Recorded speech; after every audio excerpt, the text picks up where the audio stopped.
Good morning, this is the Eager Beaver Show. You are listening to a True North Eager Beaver Media Incorporated podcast.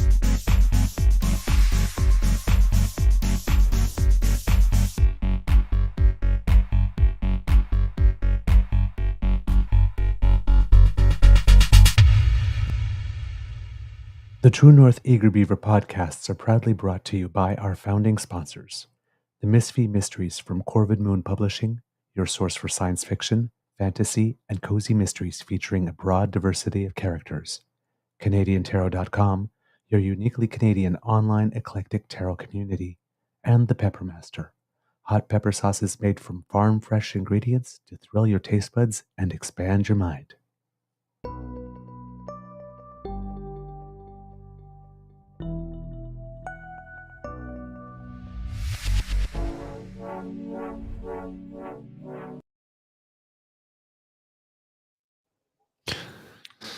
Well, good morning and hello, kids, and welcome to season 4.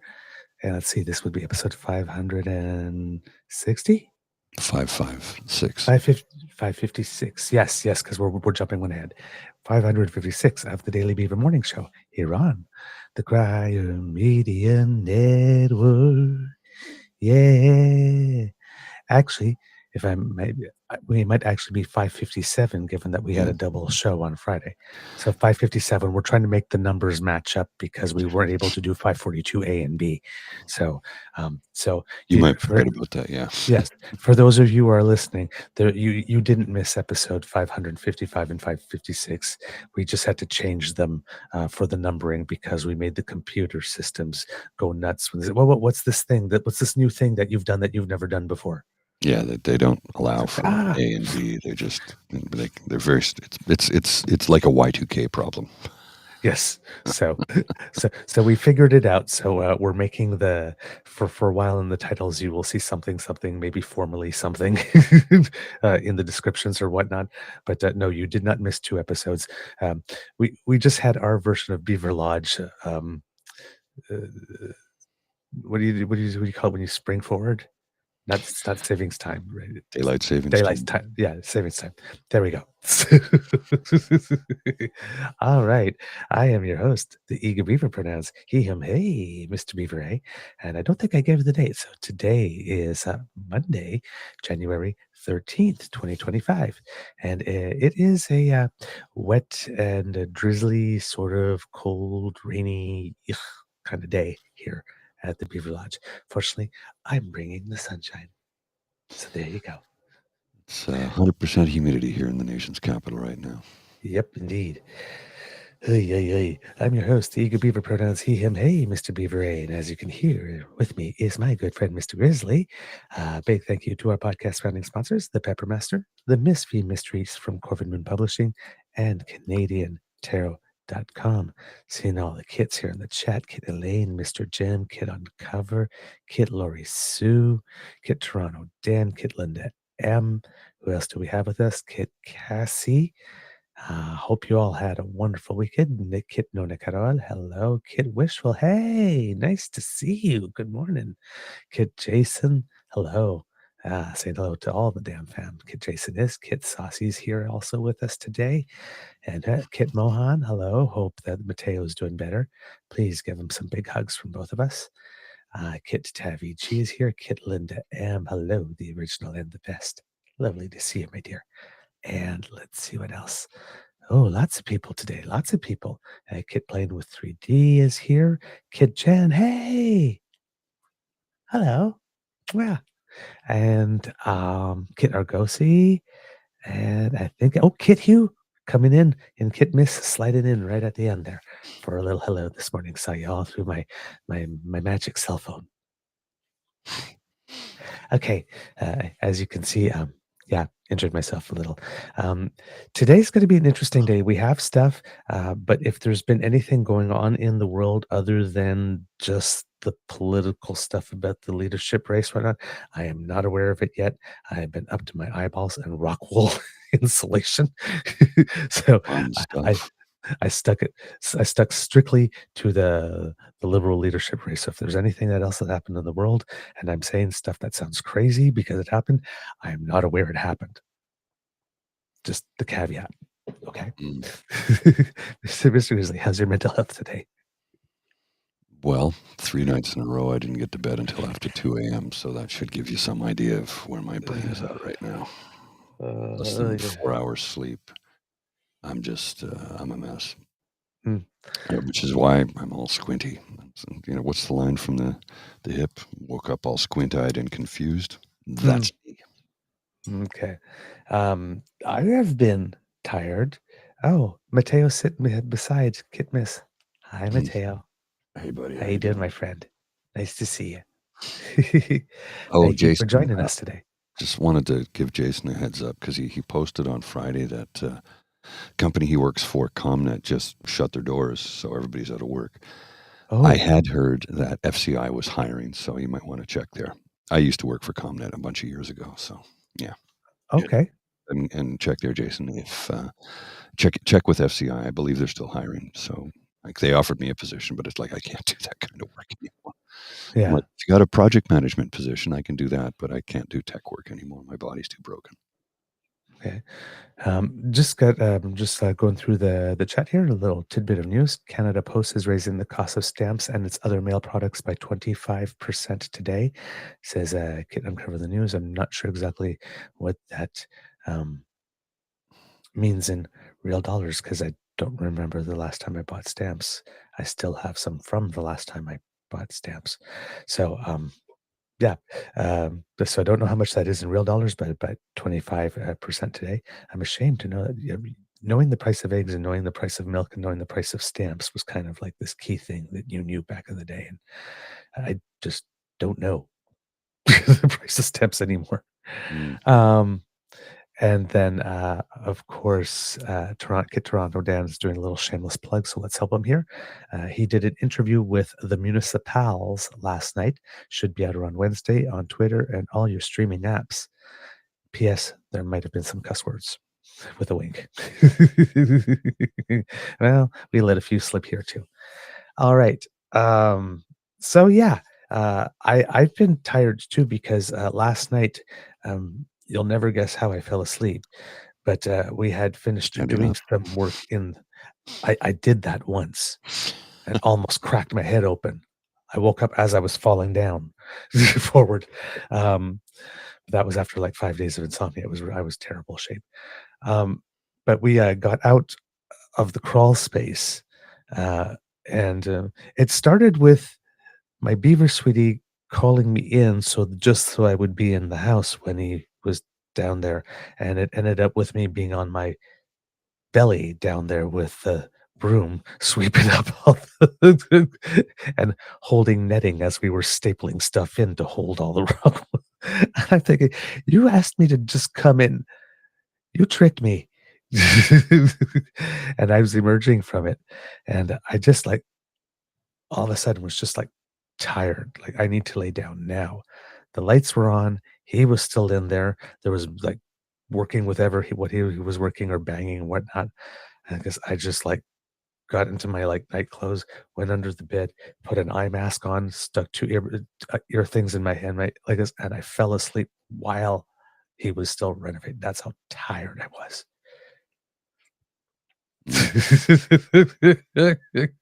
Yeah, you keep working, keep drilling. I was out.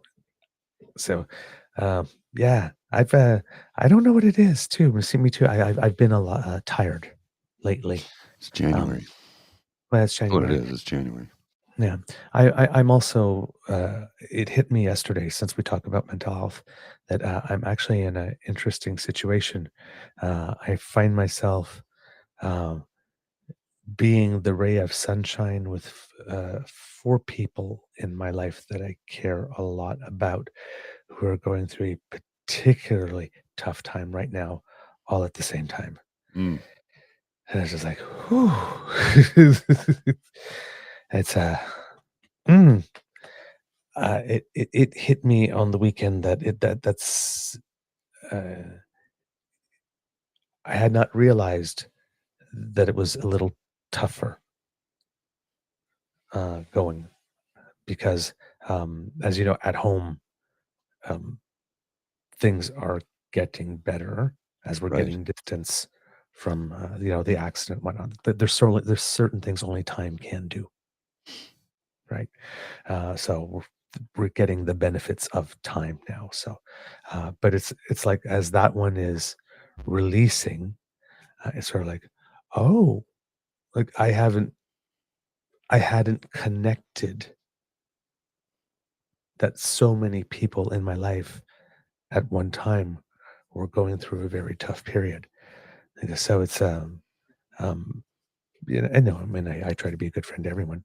So it's and I try to be an understanding partner, Hmm. of course. So it's but yeah, it just dawned on me over the course of the weekend. It's like maybe that's why I've been sleeping a little more too. Maybe I'm tired. So it's but yeah, it's just weird when you start discussing things because Alex and I talk, right? Hmm. So like this, s- sometimes it gets a little emotional, Yeah. as all couples do. But we talk, right? We have this policy of honesty. So if there's something on our minds, we talk about it. So it's we um, had a lot of aha moments Hmm. over the course of the weekend, which is kind of interesting, and that is. Um, uh, Personal growth spurts can be physically exhausting Mm. because you go through a lot to get to that aha moment. I'll just because if you're getting to an aha moment, you're usually clearing some baggage, and then the closer you get to the aha moment, the more you're like probably doing it like we're almost there. Let's just clear this, and then it's like comes out and it's like it's like oh my god, I'm Mm. pooped. I need cake. Cake. So Yeah. Sure. I I guess. just I I did some work. I need to reward myself for something, or I Oh. need a bubble Okay. bath, or just because. But yeah, when that happens, it's like if you've done the therapy thing, Hmm. which I had to do after my mom died because Yes. I was not in a good place. Um, it's like when you kind of stop doing therapy, but you have the tools like this every now and then. It's like you're going through a moment and like, okay, let's go use my tools. And it's like, oh, I've been ignoring a lot, or I've Yeah. been, or I've been, um, no, maybe not ignoring, but coping with a lot more than I thought I was, and maybe I should be a little kinder with myself and the people around me, right? Maybe that's why I have a short fuse, on certain occasions, like a little shorter than normal, because, well, I mean, weight is weight, right? That's the whole Hmm. point, right? Like sometimes you transfer it to someone else to hold it for a while, so you can get better. And that's fine. Sometimes there's a place to put it somewhere so you can just get rid of it, but sometimes someone just needs to hold it for a while for someone else, right? To share the load, and Yeah. that's why you have friends, and that's why you have partners and family and whatnot to share that load at for a little bit of the time. Like this, Mm. it's assuming it's going to be temporary and these things pass, and right. So it's but yeah, when th- th- I've noticed that happens to me a lot in my life that sometimes things are going very well for me, but they're not going very well for a lot of people at the same time. And it's sort of like it kind of feels weird to be the person that's always sunny. So it's some weird realizations here. Mm. I don't know if you've ever been in a similar situation, Mr. Grizzly. Probably. I just right now my brain is cream cheese, so I Yeah. honestly don't know what the All hell is right. going on. No Sorry. worries. I'm No, just no, no, no worries. No I do worries. have I some understand it. quick stories I want to get Yes, to though please. before we start our day. So we're all well aware of how Pierre Poilievre and drug fraud, I mean Doug Ford, want to close all of the safe consumption sites. Right. Well, here's a story for you. Fantastic to see the UK's first drug consumption room finally open its doors in Glasgow. This is from Sir Richard Branson. Congratulations to all those who made this happen, as the experience from more than 200 drug consumption rooms around the world shows the thistle will save many lives. That's the name of the consumption site in Glasgow. The Thistle will be available 365 days a year and provide a supervised space where drugs can be injected safely. So while our government, in waiting, the cons, are saying, well, they're drug dens, we're going to close them all, they're terrible. The rest of the world is going, hey, this shit works, let's do it. That's the first thing I wanted to get to. Right. Leave you with a little bit of thought on that one. The second thing I wanted to get to is, you know who Jenny Byrne is, right? Mm-hmm. The Loblaws lobbyist who was a campaign manager for Stephen Harper, and now her ex-boyfriend is Pierre Poilievre. Mm-hmm. Well, and it turns out that she's also a lobbyist for some having this group that owns rental apartment correct, buildings, yes, stuff like yes, that, yeah, rental she's properties. just a downright terrible human being. And this is what she tweeted.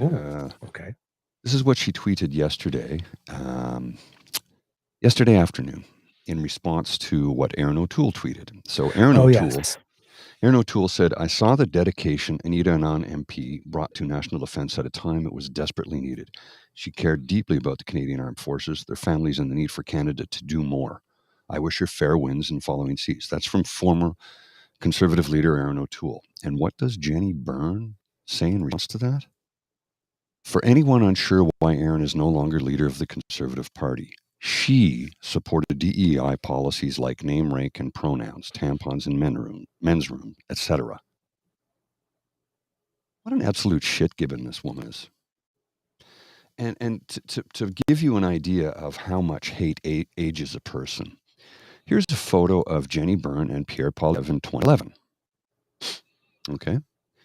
Young, bright-eyed, bushy-tailed, that's 2011. And that's 2024. The same two people. Hate ages a person horribly. 2011, 2024. 2011, 2024. Mm-hmm. Hate ages you horribly. These are two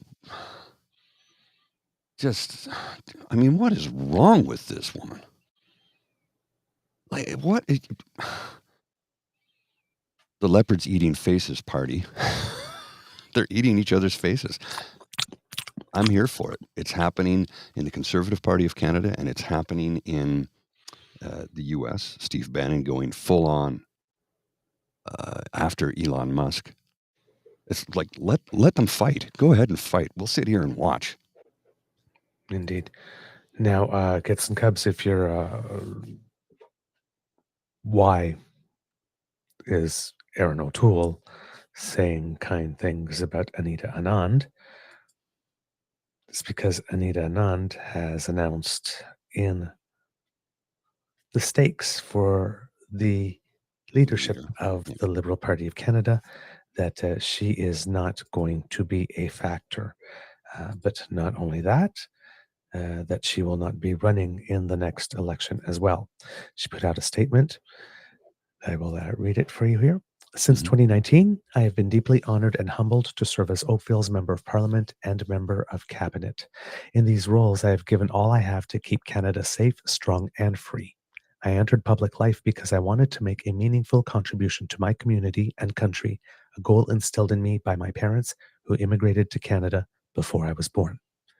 Back in 2019, I could never have imagined that such work would mean navigating supply chains to overcome a global pandemic, addressing sexual assault in the Canadian Armed Forces, ensuring military aid reached Ukraine, overseeing the Treasury Board Secretariat, or reinforcing Canada's transportation systems, While this chapter of my life has been challenging, it has been tremendously fulfilling to deliver the results for Canadians by working collaboratively.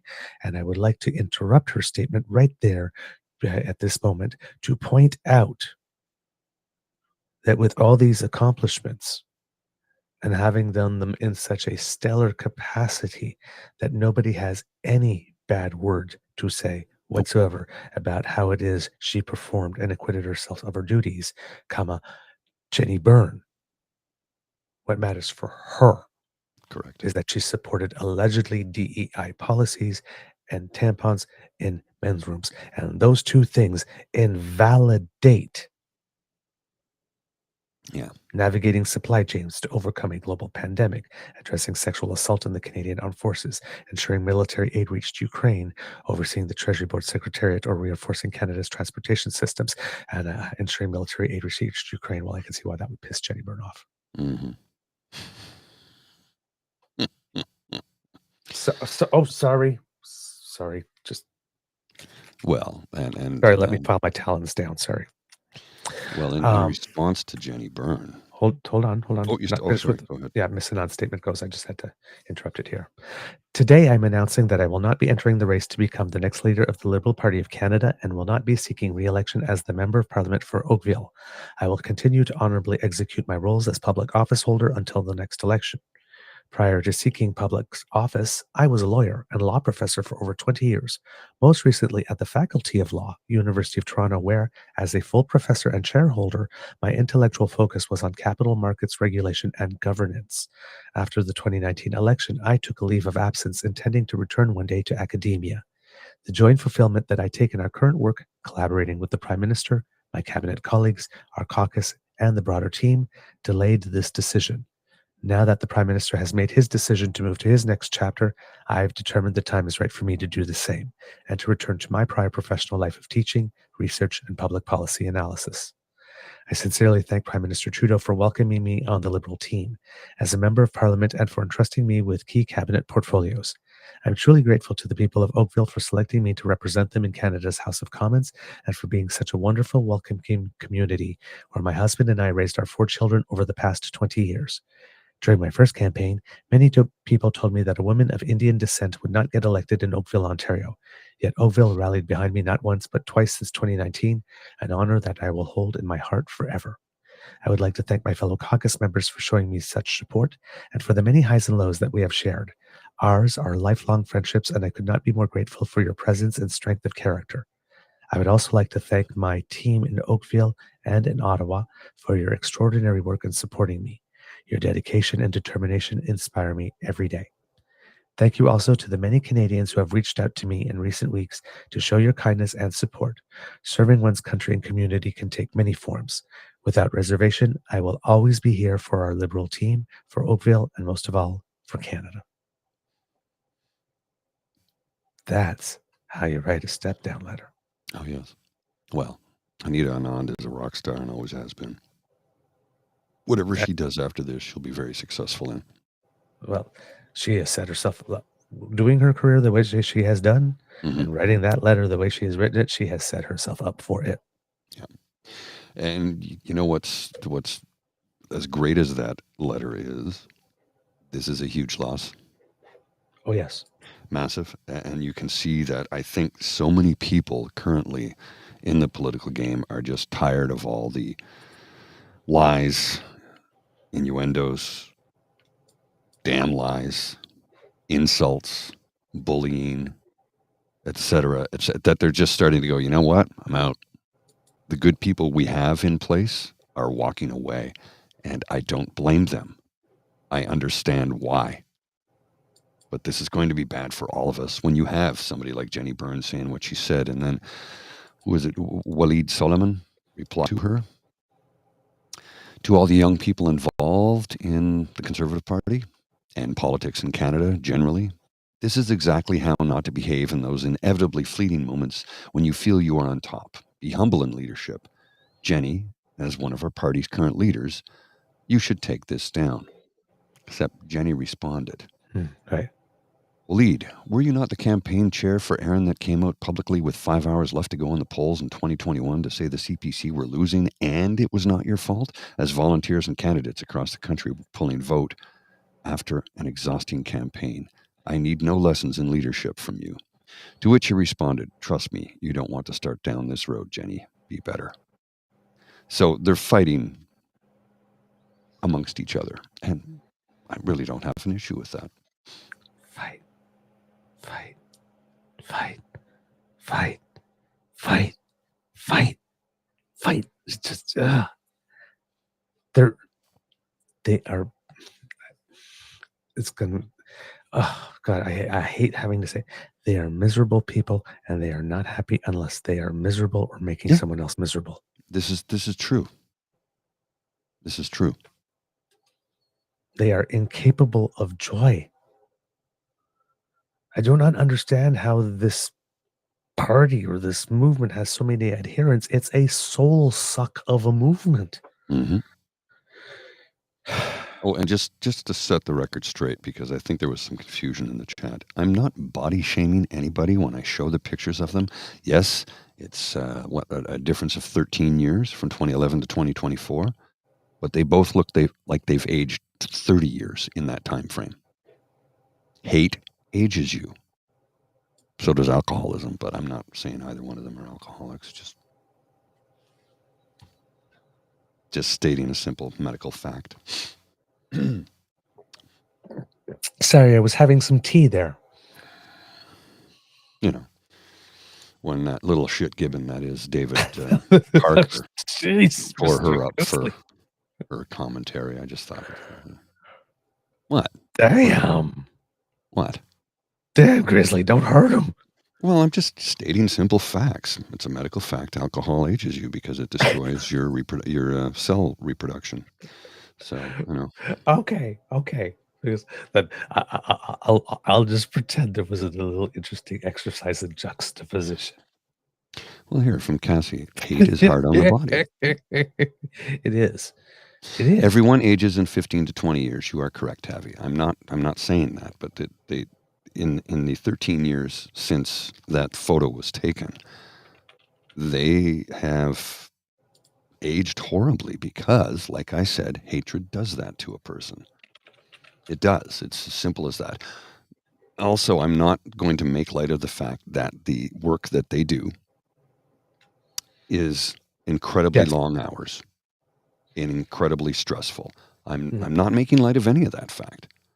But if you compare those two to the Prime Minister, who is older than both of them, who looks younger, what does love do? What does hate do? That's all I'm saying. We're both older. I'm saying. Pardon? We're both older than they are. Exactly. Yeah, I'm a lot older. So. But I understand your point because I usually see it too. For me, I usually notice it more in American politicians and stuff. But I mean, you know, there's some people when they're older, it's almost you don't want to judge a book by their cover and you give everyone a chance. But there's some people you just when the hate rots you from the inside out, they start speaking. It's like, oh yes, you sound like you look. Yes, it's unfortunate when that happens. Unfortunately, but yes, it's again. Whenever we get into looks, it's always a little touchy. Because I understand. No, but I mean, like my entry port is sometimes that, but mine is, you know, it is clear this person, if you look at them, that they have no gay friends. Because if they did, they would not have that hairdo or they would not be wearing that. Somebody would have loved them enough to tell them. So I mean, it still is look shaming in a way, but you know. I'm petty. Not trying. That's not what I'm trying to I want you to understand that. I try to be better, but I'm petty. I am. I'm weak. Well, All right. So, Kits and Cubs. Yeah, Anita Nand is out of the race. Also out of the race, announced as Stephen McKinnon, Minister of Labor. Also out of the out of the race, as we mentioned when we did our second part on Friday, is Melanie Joly. So this started with Dominique Leblanc saying that he was out, and there was some talk about whether or not that would create pressure, because he gave his reason for that being, well, I'm in a very key ministry at this time, so it's not time to leave. And he immediately said, well, heads turned immediately to Melanie Joly and to François-Philippe Champagne, international trade, foreign affairs. Donald Trump, NAFTA 2 or NAFTA 3, foreign affairs and international trade. So Melanie Joly decided that she was not running. And again, it was not a question of did she think that she couldn't win? No, she could win. Oh, yes. And her campaign was fairly advanced. But there does come a thing when you see the party put on the highest registration fee ever. The last time it was $75,000. Yeah, now it's $350. This is raising money for the party? Like, what's going on? Well, no, but there's raising money for the party, but there's also, let's put it this way, and this is being very, very cynical, right? Pierre Poilievre is running as the economics guy, right? With no economics degree. Yeah, I know that. But like this, wants to do all these things to the Bank of Canada, and he talks about those things in one silo. Like this, and then housing, and he talks about that in one silo.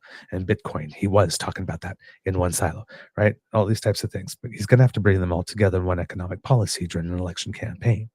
Because if you want to destabilize the Conservatives on economics, what would be better than a leadership campaign that is strictly between Mark Carney and Chrystia Freeland? Now, I'm looking at this as the leadership campaign is basically a long infomercial for the party, and people have tuned out for the party. Well, now people are tuning in for the Liberal leadership race. People will tune into that because we're getting a new prime minister. So now the spotlight is on. That makes it so that the Liberal Party has wrestled the narrative from the Conservative Party. Pierre is going to be consistently trying to pull focus. He's not going to have the benefit of the House of Commons first clips at the same time with the proroguing. So he's going to have to try to make news in his own way. And he's not particularly good at pivoting, and he's terrible in press conferences. So the focus is going to be on the Liberal Party. If the Liberal Party as a brand, if I'm the president of the Liberal Party, not the leader of the party, but the president of the party, and I'm protecting the brand, if I see the opportunity of a 2-month long-ish public debate between Chrystia Freeland, former editor at the Financial Times of London, and Mark Carney, former governor of the Bank of Canada and governor of the Bank of England and UN Special Envoy on Climate Change and Finance, all of a sudden, I'm looking at an opportunity to look really damn good on my economic credentials. All of a sudden, particularly against a guy who's just phoning it in and, can put words together and talk fast to make them sound good. But when you actually put them together and give his policies to actual economists, go like, this is dumb. The policies are not sound. They're not sound at all. And so you get a very serious race with serious contenders talking about serious issues in a serious way for about 2 months. As a party, that's kind of desirable. Now you kind of have to balance that with they made it so tight that it was them too. It was just a coronation, or it wasn't real national race. So other people have to come in to give it the sense that it's a national race. Now, right now, the issue seems to be that we might get a national race that doesn't have a candidate from Quebec in it. We will have candidates who are francophones and able to speak French, but maybe no candidates from Quebec. Now, there also is an unsaid tradition in the Liberal Party that we go from one francophone leader to an anglophone leader. So Paul Martin kind of was interesting because he was from Quebec, but Anglophone first, though could speak French. So there's some people maybe from Quebec thinking, not this time around. There's also maybe people thinking, it might be great to have someone like a Jonathan Wilkinson, who's a little bit from the West, or Mark Carney, or Christopher Freeland, who can claim some Alberta roots. Right? So, given that that's where the Conservatives are strongest, and you got to start punching a hole in that wall somehow if you want to win, and then that's not going to be a one election thing, right? So it's looking like with that 350, we're looking at about 12 candidates' names were floating around. LeBlanc, Joly were one or two. They've bowed out. That puts a little bit of pressure on Champagne to bow out as well. He's still considering, but for the same reason, because he's got a key economic ministry. Now, if they don't have anyone else from Quebec, I guess he could be the one that goes, because the four key ones appear to be finance and anything having to do with border security, which Dominic Leblanc has, foreign affairs, which Mélanie Joly has, international trade, which Champagne has, and energy and natural resources, which Jonathan Wilkinson has.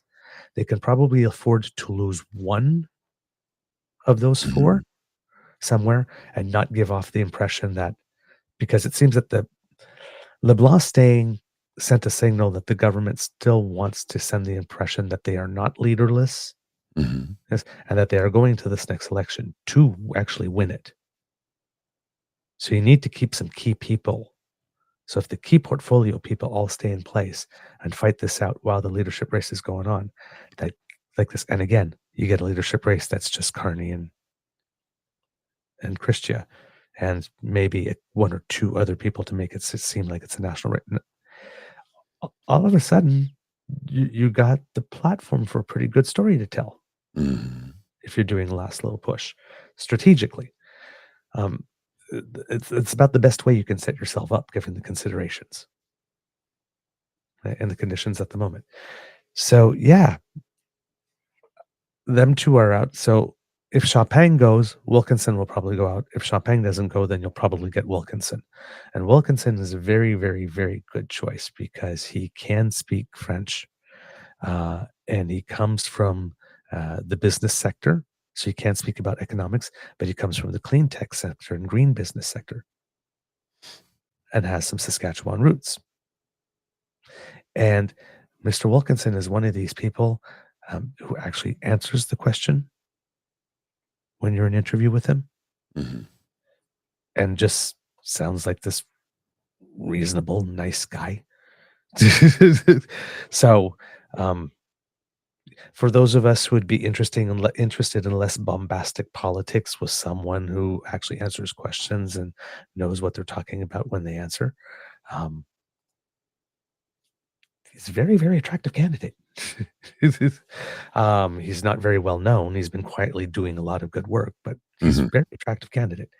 And then Karina Gould, that also leaves it with Joly, and LeBlanc definitely opens more of a door for her. So for me, I see them as the big four at the moment, unless somebody's coming in. There's also Christy Clark, but we'll talk about her because something happened over the course of the weekend that may have dimmed her chances. I'm not a fan of hers. Neither am I. It's just because she's a proven liar, and she got proven to have lied again. Yeah, again. So, and then we have these two people. We have this Frank Baylis guy, who's a businessman, who was a Liberal MP during the term that Justin Trudeau got the big majority. And even though Justin Trudeau's Liberals got reelected, he did not. Maybe there's something there. But he says he wants to lead the party, and we have this guy Chandra Arya, who basically says he doesn't need to speak French to be the leader. Quebecers don't really care about that, and wants to get rid of the monarchy. Probably doesn't have a chance in hell. But of course, that opens the door to some people wondering how it is that he could afford that $350,000 to register and for what purpose. But them two, if you can consider them vanity campaigns for whatever purpose that is, they are still considered as being declared. However, again, cynical hat as a public relations person, at the moment, by being the first two to declare, right, they got a bit of free publicity and name recognition. National papers, coast to coast to coast, right? Chandra Arya even got an interview on Power and Politics, right? That's maybe more visibility than he's got the entire time he's been on the bench. He's got an election coming up, so that will certainly help if he's planning. I mean, if he's assuming to run for the leadership, we assume he's running again in a seat, right? So this might be a way for him to ensure that he gets really elected or keeps his seat. It's an expensive proposition. But in this types of cases, given that they don't have to officially register until the 23rd, and we're, what today? The 13th. 13th? That's 10 more days of free publicity. So why would I say I'm out now? Yeah. If that's the purpose. So, right? You might hear from them for a few days. That's the type of candidacy that you can see happening, and you can see, like, yeah, I'll believe that when you put up the money. Okay. Because right now you're just ready. Hey, don't hate the players, right? It's the game. If there's an opportunity to get some free publicity and a couple of people are going to do it, but kudos for them. Like this, but make the most of your moment. Coming out and saying, nope. How about French? Nope. Don't need it. Quebecers not interested in that. They just want something to deliver. He just torpedoed himself in that process. It's like, no, dude, no, fine. Go ahead, shoot yourself in the foot. We'll sit here, watch, and go, what were you thinking?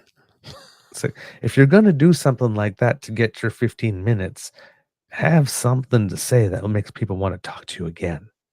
Well, I mean, he's lost that, sure, but you got to remember, Quebec is not the only province in the country with large Francophone communities. I'm a Franco-Ontarian, man. I know. So, like, dude. Okay, now, again, let's be precise, since we're going to be talking about being precise later. I was born in Quebec. I was born in Montreal. Makes you Quebec. My family moved here around the time I was 1. I wasn't speaking yet. And my mom is married to a unilingual Anglophone man, so the language first learned and spoken at home when I was born was English. Because when I started kindergarten, because they did not want to let me in because I did not speak enough French. Right. So it's like, I'm an Anglophone. I'm an DNA-wise, I'm a Francophone. Correct. De souche, as they say. But in terms of my life, I'm an Anglophone who has learned French. But raised in a French culture, because once my parents separated, but you I was raised in a French home. You would be considered pure laine because you were born in Quebec, right? So yeah, I would be like this. But had I got my education and learned about being Francophone in Quebec, which that's not the case, right? Right. Because in Quebec, the difference between a Francophone outside Quebec and a Francophone in Quebec was like a Francophone in Quebec, while being a minority in Canada, has always been in majority on their own territory in Quebec. As a Franco-Ontarian, I'm a minority in my country and in my province. Right. So when it comes for fighting for my language rights and whatnot like this, I mean, I understand the Quebecers have done it longer and they've done it for all of us. But when we have to fight, we really have to fight, because there's no majority on our side at all. Well, you know that the gentleman who really kickstarted the separation of Quebec in the 70s, René Lévesque, he, pure laine Québécois, he was born in New Brunswick. He was not born in Quebec. Yeah. I remember having a conversation with somebody about that, and he goes, he was born. I go, look it up. Pulls out his phone. He goes, holy shit, you're right. I go, you think I'm going to say something like that if I don't know what I'm talking about? No, he was born in Quebec born in New Brunswick because Yes. the town he lived in Quebec, which was very close to the New Brunswick border, did not have a hospital. So the man who started the separatist movement and the Parti Québécois was not Poilievre. I find some irony and humor in that myself. I really do. Funny. All right. So yeah. So I think those were all the players that I could think of whose names have been bandied about. Mm-hmm. So at the moment, Champagne is still in the process of deciding that we know of. And let's see what else. Chrystia Freeland, pretty sure that she will happen. It will happen. There's some rumors going around that it will happen sometime this week. Karina Gould apparently was not organizing at all prior to the prime minister, wasn't considering it. Like she maybe was considering it for later in life, but not this time around. That's similar also for Jonathan Wilkinson. But apparently they were approached, and both of them will have no trouble raising the money. And it seems that Gould, for whatever they're worth these days, will actually have some caucus endorsements coming with her as well. So that within the party, when you come with some caucus endorsements, it means at least that within the party structure, you have a little bit of clout.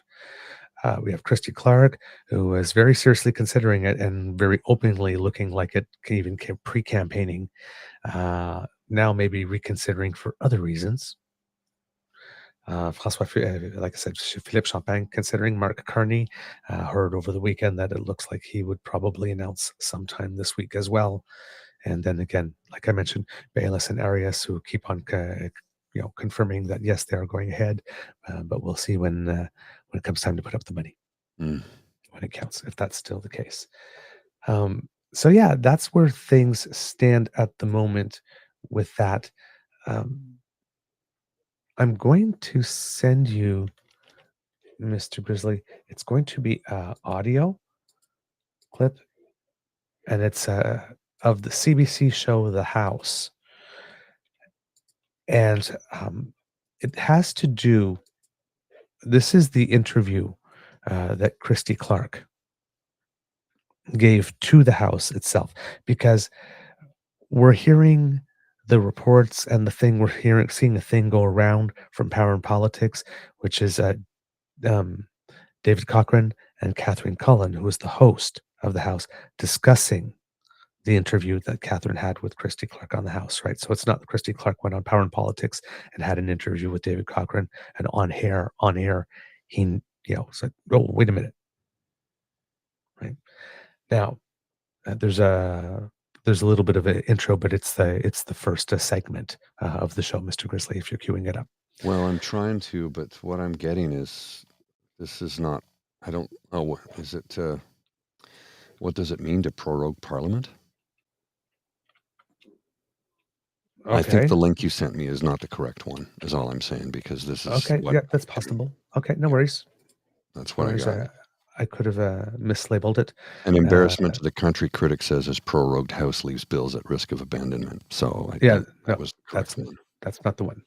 Okay, I will resend it to you right here and right now. There it goes. I'm going to send you the CBC's link directly. I thought I sent you the podcast link. But I'll send you to the website instead. Okay, just give me a moment here, and I will load that up. All right. So, Christy Clark had been invited on the show to basically have one of these, let's chat for a couple of minutes about, whether or not you will or won't enter the leadership race type thing. And she was asked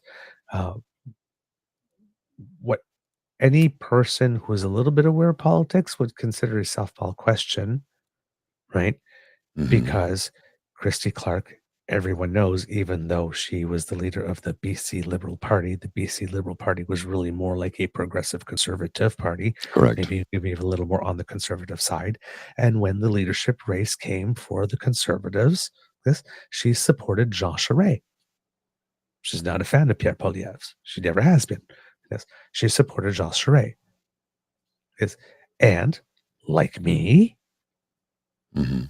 she was buying a membership to the Conservative Party of Canada leadership race to get a ballot so she could vote not Pierre.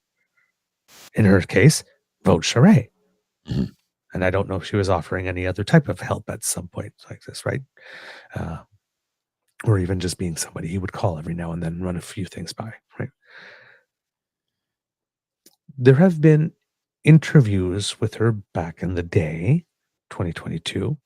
It's like, yes, I've got my ballot and I am ready to vote for him.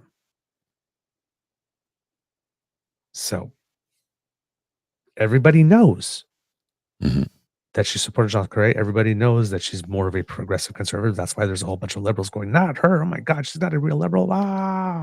Right? So everybody knows there is no reason.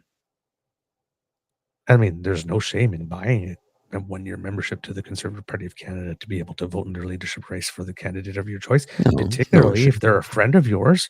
I mean, they were both premiers at the same time. They had a relationship. Like, this is like, again, right, I have this thing. Why lie when the truth will do? And people look at me and say, if I ever decided to run for a seat in the Liberal Party or the New Democratic Party, any party but the Conservative Party, well, you once had a membership for the... Yeah. Yes. You freely admit that. It's not a secret. Yes, I believe in participating in the democratic process, and I believe that party leadership votes are where it's at, and I vote in everyone that I can. Right? It's like this. I normally don't support this party, but a friend of mine was running like this, and I believed in him, so I bought a ticket. I voted. I mean, as is my democratic right. I mean, people can understand that. People at home are not dumb, right? It's like, why lie when the truth will do? Well, apparently, in 2024, her recollection of either being a member of the party or even having had received a ballot was different than in 2022 when she was telling the press something. So given that both stories can't be true at the same time, she was either lying when she said she had received her ballot, or she's lying now when she says she's never received her ballot.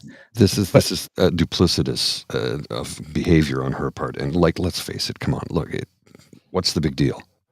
Okay. What's the big deal? It's the lie. It's the lying about it that's I have a problem with.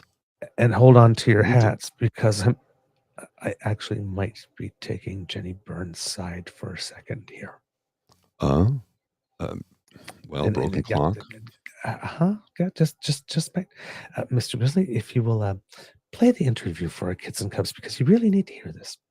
Well, it's 51 minutes. You want to start right at the beginning? That's the whole show. The interview is just the first segment of the show. Okay, that's what I wanted to know. Bear with me while I load this up so you can have a listen. It's The House with Catherine Cullen. Canadian politics has been building to this moment for months. So I thought it might be fun for us to do this again. Bon matin. Every morning I've woken up as Prime Minister. I've been inspired by the resilience... Justin Trudeau standing outside Rideau Cottage announcing he's stepping down as Prime Minister. It comes at an incredibly tense moment for Canada's economy, even an unsettling one for our sovereignty. They should be a state. That's why I told Trudeau when he came down, I said, what would happen if we did... Something Trudeau himself was forced to tacitly acknowledge just a few days later. You know, when it comes to Canada being looked at as the 51st state, let me just state it again, that's never going to happen. I'm Catherine Cullen, and this week on The House, Christy Clark on whether she'll run to be the next Prime Minister and how she would deal with Donald Trump. Plus, a New York Times White House correspondent who was at Mar-a-Lago when Trump made those remarks. Does he believe Canadians should be concerned?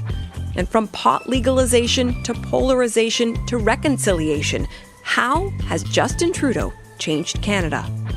But we begin with the race to replace Canada's 23rd Prime Minister.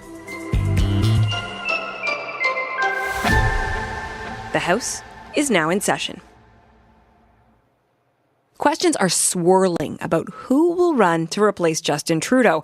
We know it won't be Foreign Affairs Minister Mélanie Joly or Finance Minister Dominic LeBlanc.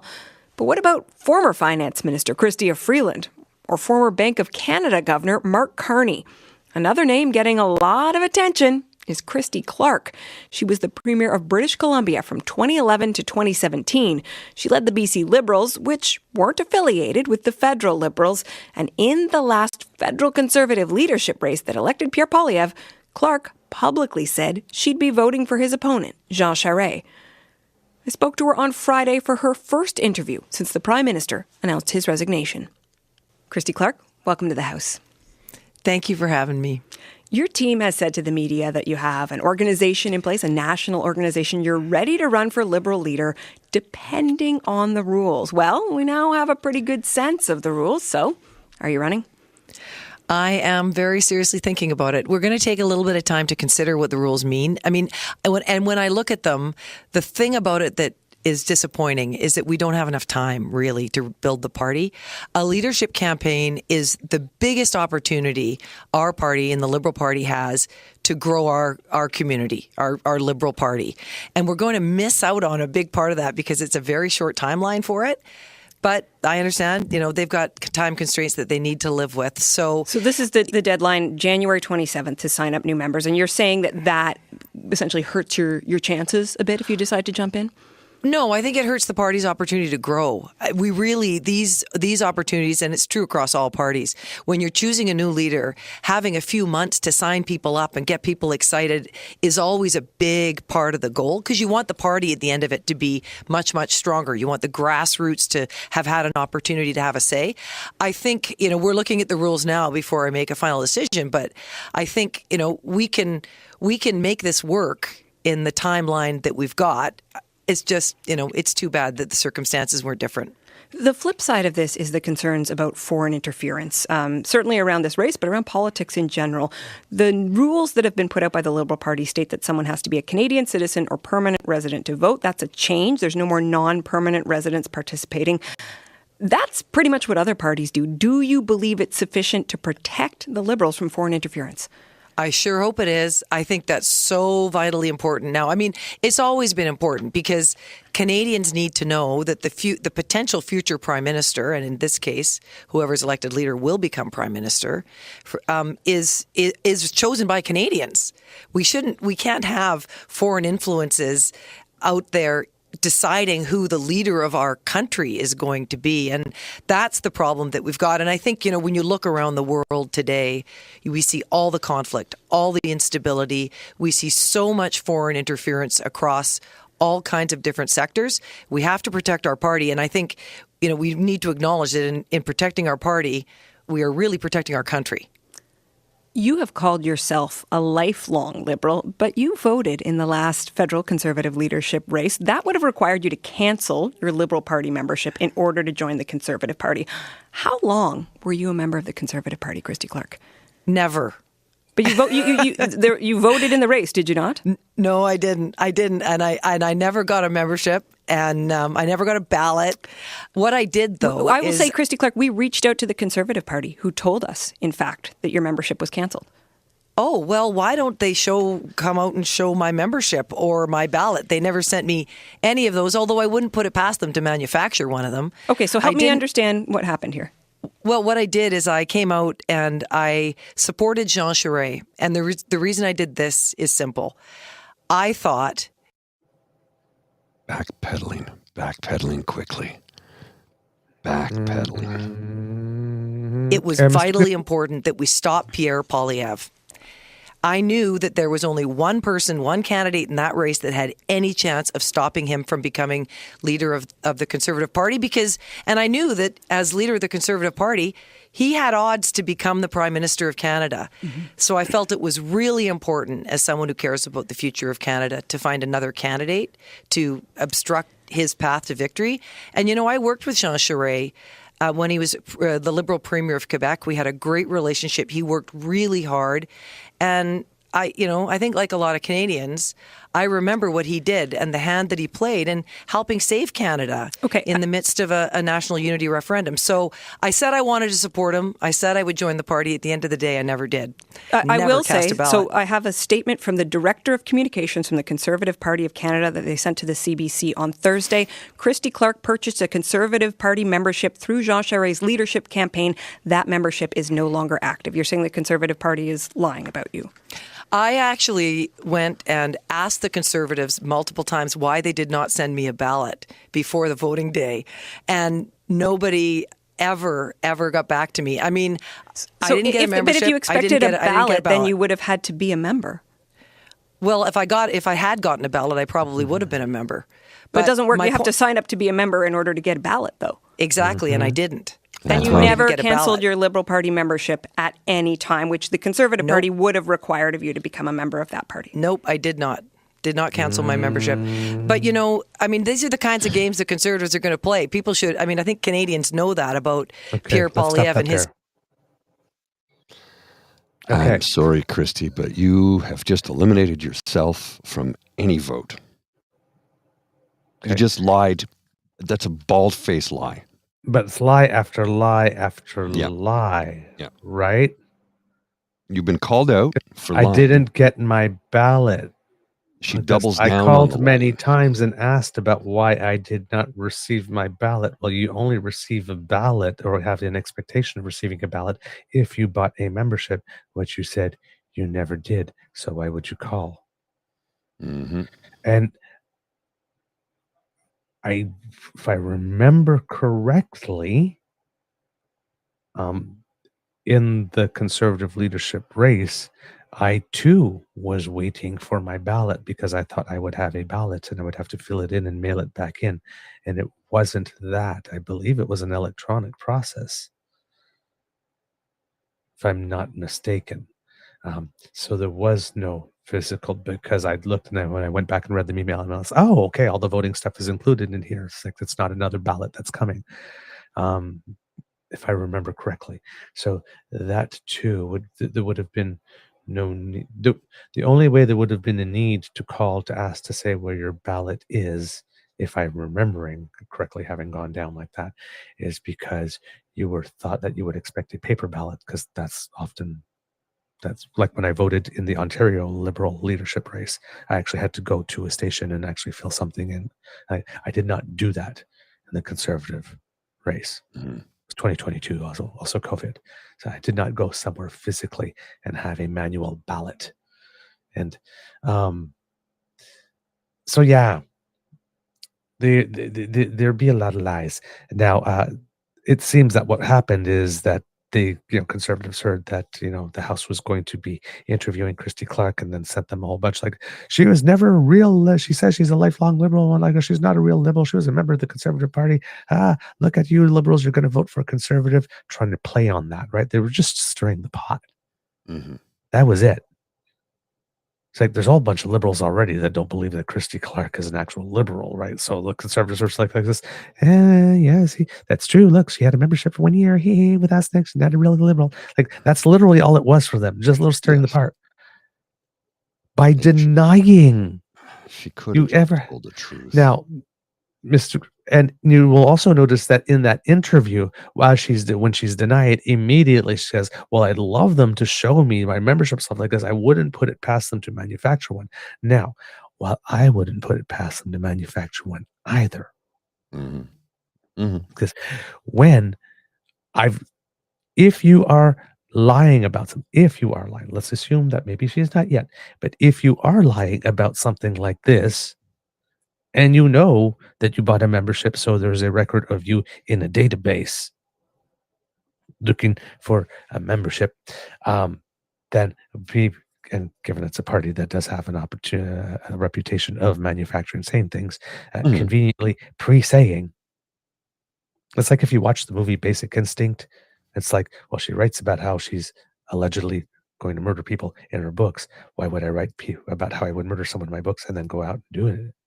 Yeah, that would be terrible, right? So it's like, but it ends up being the perfect alibi, right? So it is. But that's what I mean. So people think, like, my mind does not work that way. Like, this is in my everyday life, but I have to put myself in the shoes of, and some people's minds do. Mhm. Right now, the second thing I showed you, I put there, Mr. Grizzly, in the second email, the Jenny Byrne tweet. Now, this is the one time I might be actually um, taking Jenny Byrne's side, because she does lie and make stuff up. But Jenny Byrne did happen to have a screen cap of something. That's a little inconvenient. Christy Clark signed up to vote in the last Conservative leadership race on June 2nd, 2022. Okay. And when this thing came out, a lot of people got a good laugh, and this goes directly to Miss Clark's claim that they maybe manufacture something. That's a screenshot from a software that's at Windows 95 operated. Yes. Yeah. So it might be hard to go back now and manufacture that last week in order to smear her now today. Like, why are they using Windows 95? Yeah, well, that was the other thing. It's like that's the other thing. That's the quiet story, kids. The party that in 2022 was still using Windows 95 for a database wants to run the country. Mm-hmm. You might want to run.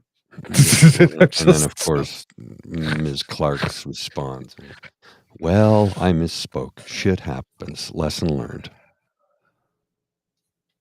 Okay. I've always been clear that I supported Jean Charest to stop Pierre Poilievre, not backing away from that. He's the most divisive politician we've seen in years, and I felt it was my duty as a Canadian to stop him in his tracks. I'm thinking carefully about running because he still needs to be stopped.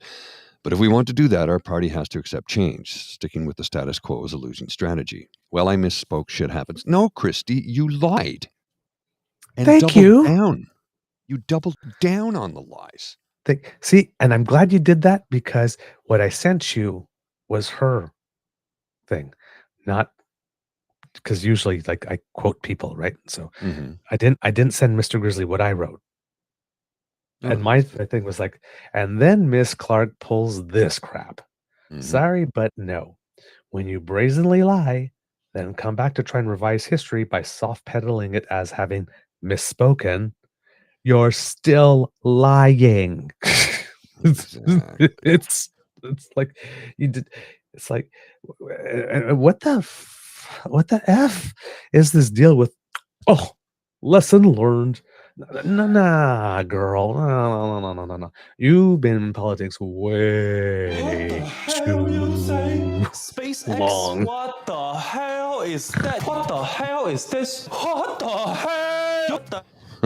I had to throw that Girl, in there because you have been in politics way too long to have learned just the other day that allegedly misspeaking, allegedly intentionally, can get you into trouble. I made an oopsie, didn't I? Yeah, you did. You made a big You one. can't reframe this as a rookie bonehead move because this is your first federal campaign. You were a freaking premier. Mm-hmm.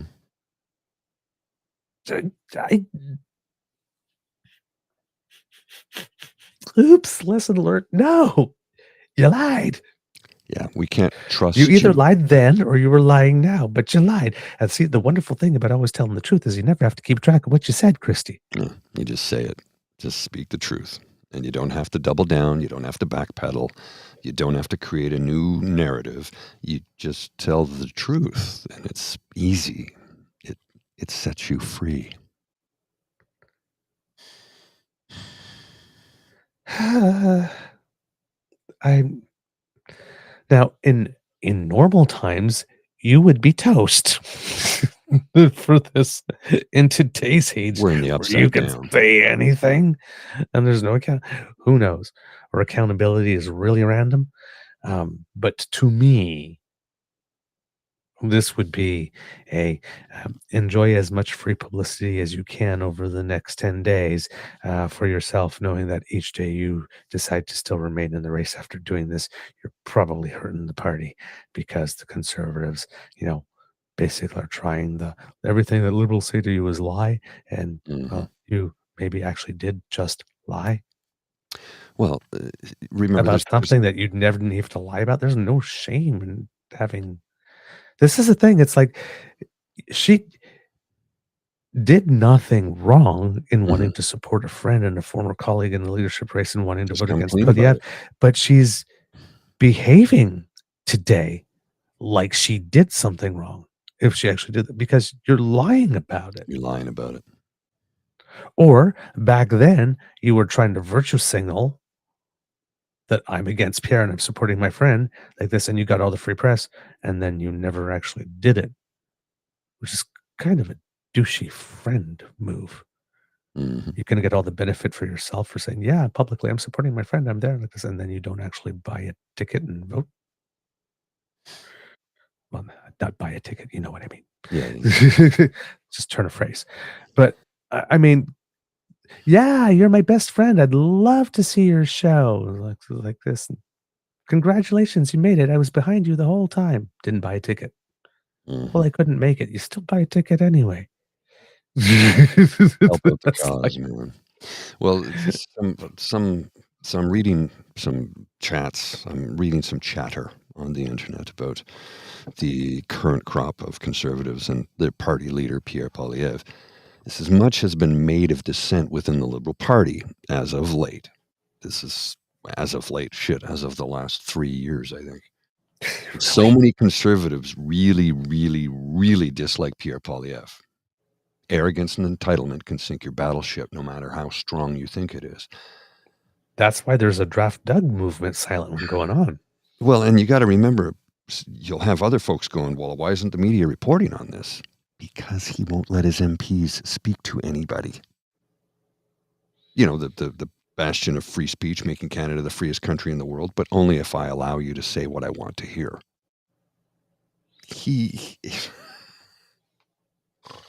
I can't make this up.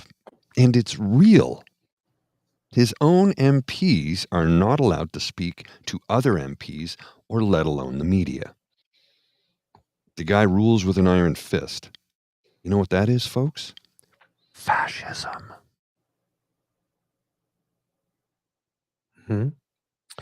So yeah, not too good for Christy Clark.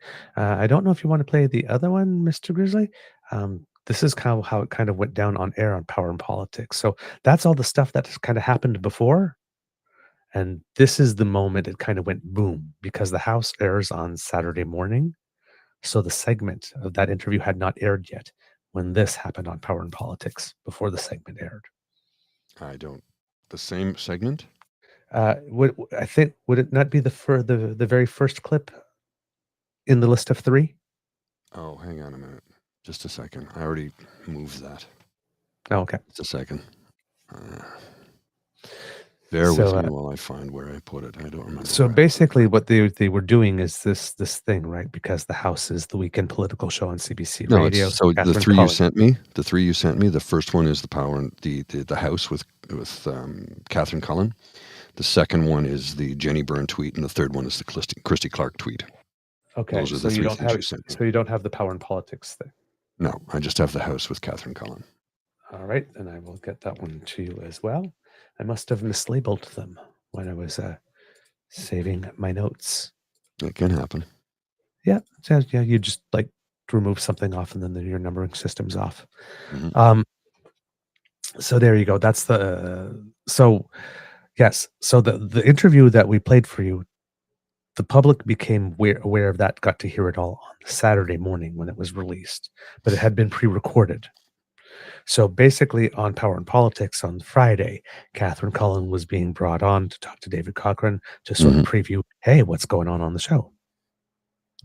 And this is what got everybody's attention on the Friday that made people think, saying as early, like immediately, she's toast. I mean, we had Andrew Coyne in on it, Scrimshaw, everyone. We're like, she's done. We're going to begin, though, with some developments on one of the big names that may be about to get into the Liberal leadership race, former British Columbia Premier Christy Clark.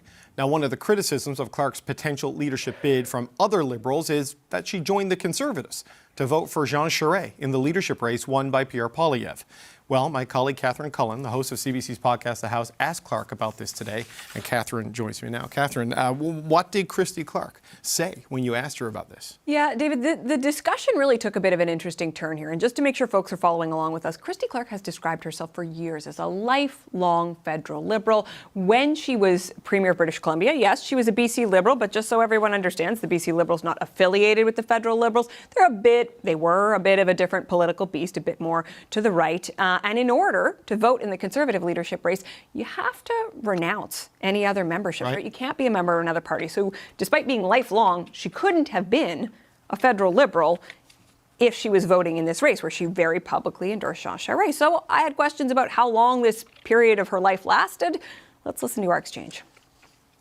You have called yourself a lifelong Liberal, but you voted in the last federal Conservative leadership race. That would have required you to cancel your Liberal Party membership in order to join the Conservative Party. How long were you a member of the Conservative Party, Christy Clark? Never. But you voted in the race, did you not? No, I didn't. And I never got a membership, and I never got a ballot. What I did, though, I will say, Christy Clark, we reached out to the Conservative Party, who told us, in fact, that your membership was cancelled. Oh, well, why don't they come out and show my membership or my ballot? They never sent me any of those, although I wouldn't put it past them to manufacture one of them. Wow. We're going to get to that, out and show it in a second. But I also, in regards to this interview, David, she went on to say in the interview that she called the Conservative Party numerous times to ask where her ballot was. And I said, well, wouldn't you have to be a member in order to expect a ballot from them? I asked if she canceled her Liberal Party membership. She said no. Her team now says that she was, in fact, not a registered Liberal when she supported Jean Charest. Okay. So, all right. I'm a little. If people have been following the Christy Clark political saga, may be confused because this does not align with what she has said repeatedly in the past. So there was media reporting at the time. It's paraphrasing of her where she repeatedly says, I have my ballot. I'm excited to vote for Jean Charest, et cetera, et cetera. There is, of course, also tape of her at the time talking about her support of Jean Charest. So let's listen to a bit of that.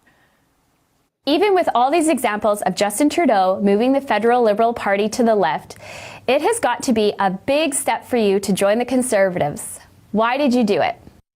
Because I think that we need there is only one leader who's running for office right now who is going to be able to unite the country, I think, and who's going to bring a moderation and a willingness to talk to the people with whom he disagrees, and that's Jean Charest. I'm joining the party so that I could support my friend Mr. Charest, and you know what I think he can bring to the national dialogue. I mean, I do think he'd be a devastating opponent for Mr. Trudeau. Now, in that interview with me, David, she said, well, they should prove it.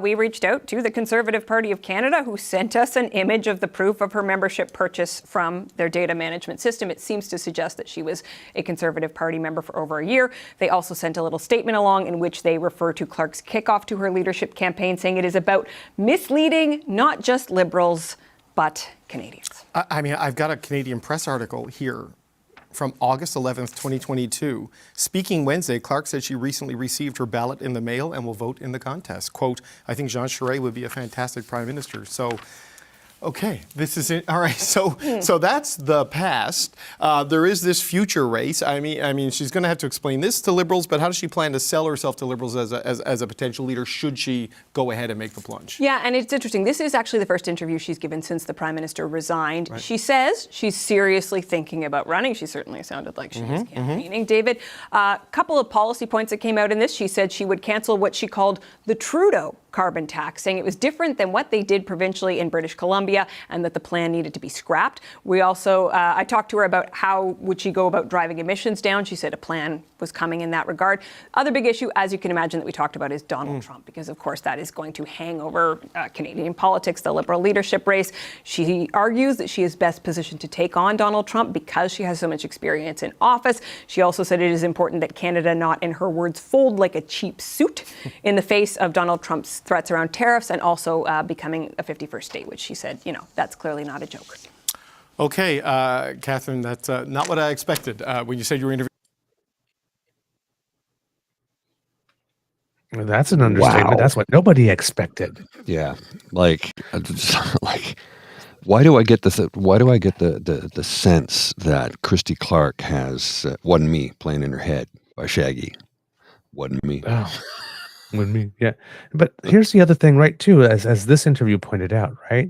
Is if you have to have renounced your Liberal Leadership Party membership in order to get a Conservative Party leadership, when she says that she was never a member, right? The Conservatives show that she was. This, but if you are a lifelong Liberal member, then you always have a Liberal membership active somewhere. She did not have. It's like somebody's going to call the Liberal Party and say, did Miss Clark not renew her membership this particular year? Right? You verify the story at both ends. Oh, the Conservatives say she has a membership. Okay, but Conservatives are not passed. Like, you can't have, right? It's one of those things. For this to be true, something else. What can't not be true, or what also has to be true? For her to be a member of the Conservative Party, she cannot be a member of the Liberal Party.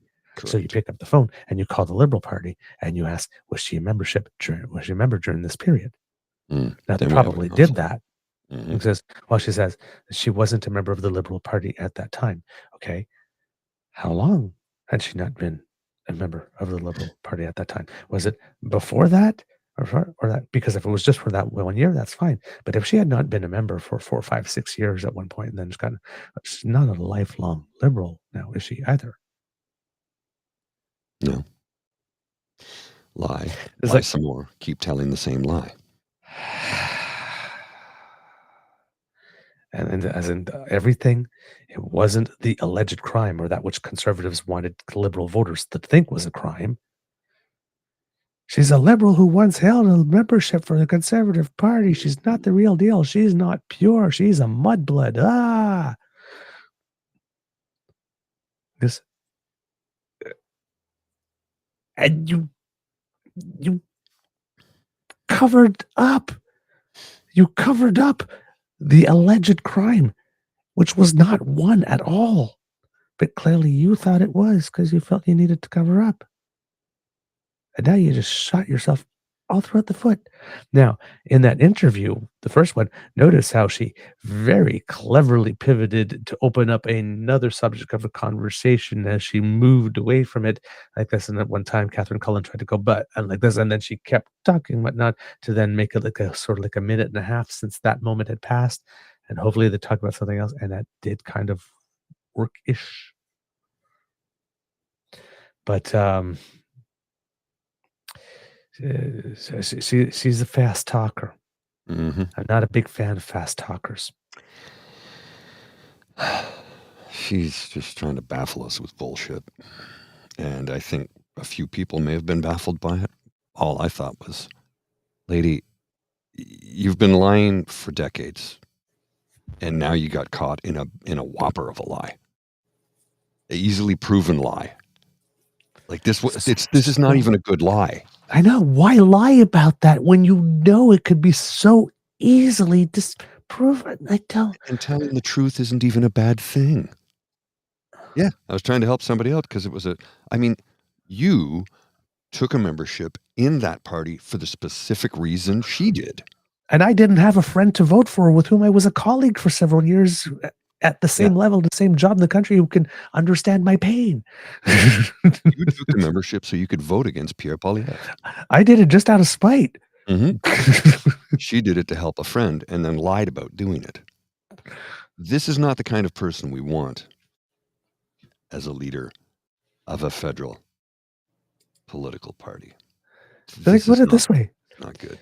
I did it out of spite and I could sell it. She did it out of you could sell that much easier. I was trying to help my friend. It's like, yeah, I did not want him to win, so I did my duty as Canadian and tried to vote against him. Was it petty? You bet.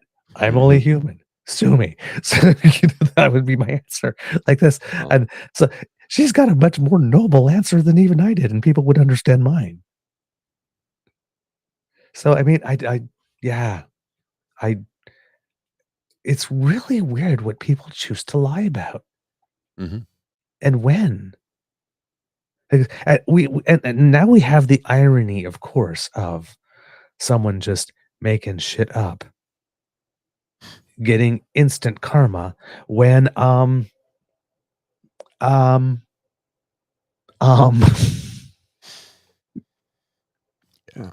Yeah. Are we still looking at the people across the aisle yet? Because I don't know about you, but they tend to pull a couple things out of their arse too. And nobody seems to lose their minds.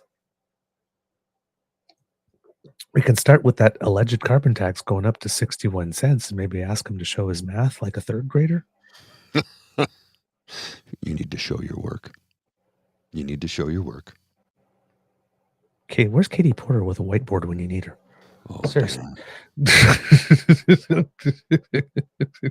Hey, Katie, wait a minute. Justin, if you can get California before the next election, that means we have Katie. Oh my God. This is so boneheaded. Mm-hmm. Just dumb. Just literally just dumb. It's dumb. It's just dumb. There's no reason to do it. All you had to do was just tell the truth. Oh and my it's God. not even that big of a deal. Yeah, I was. I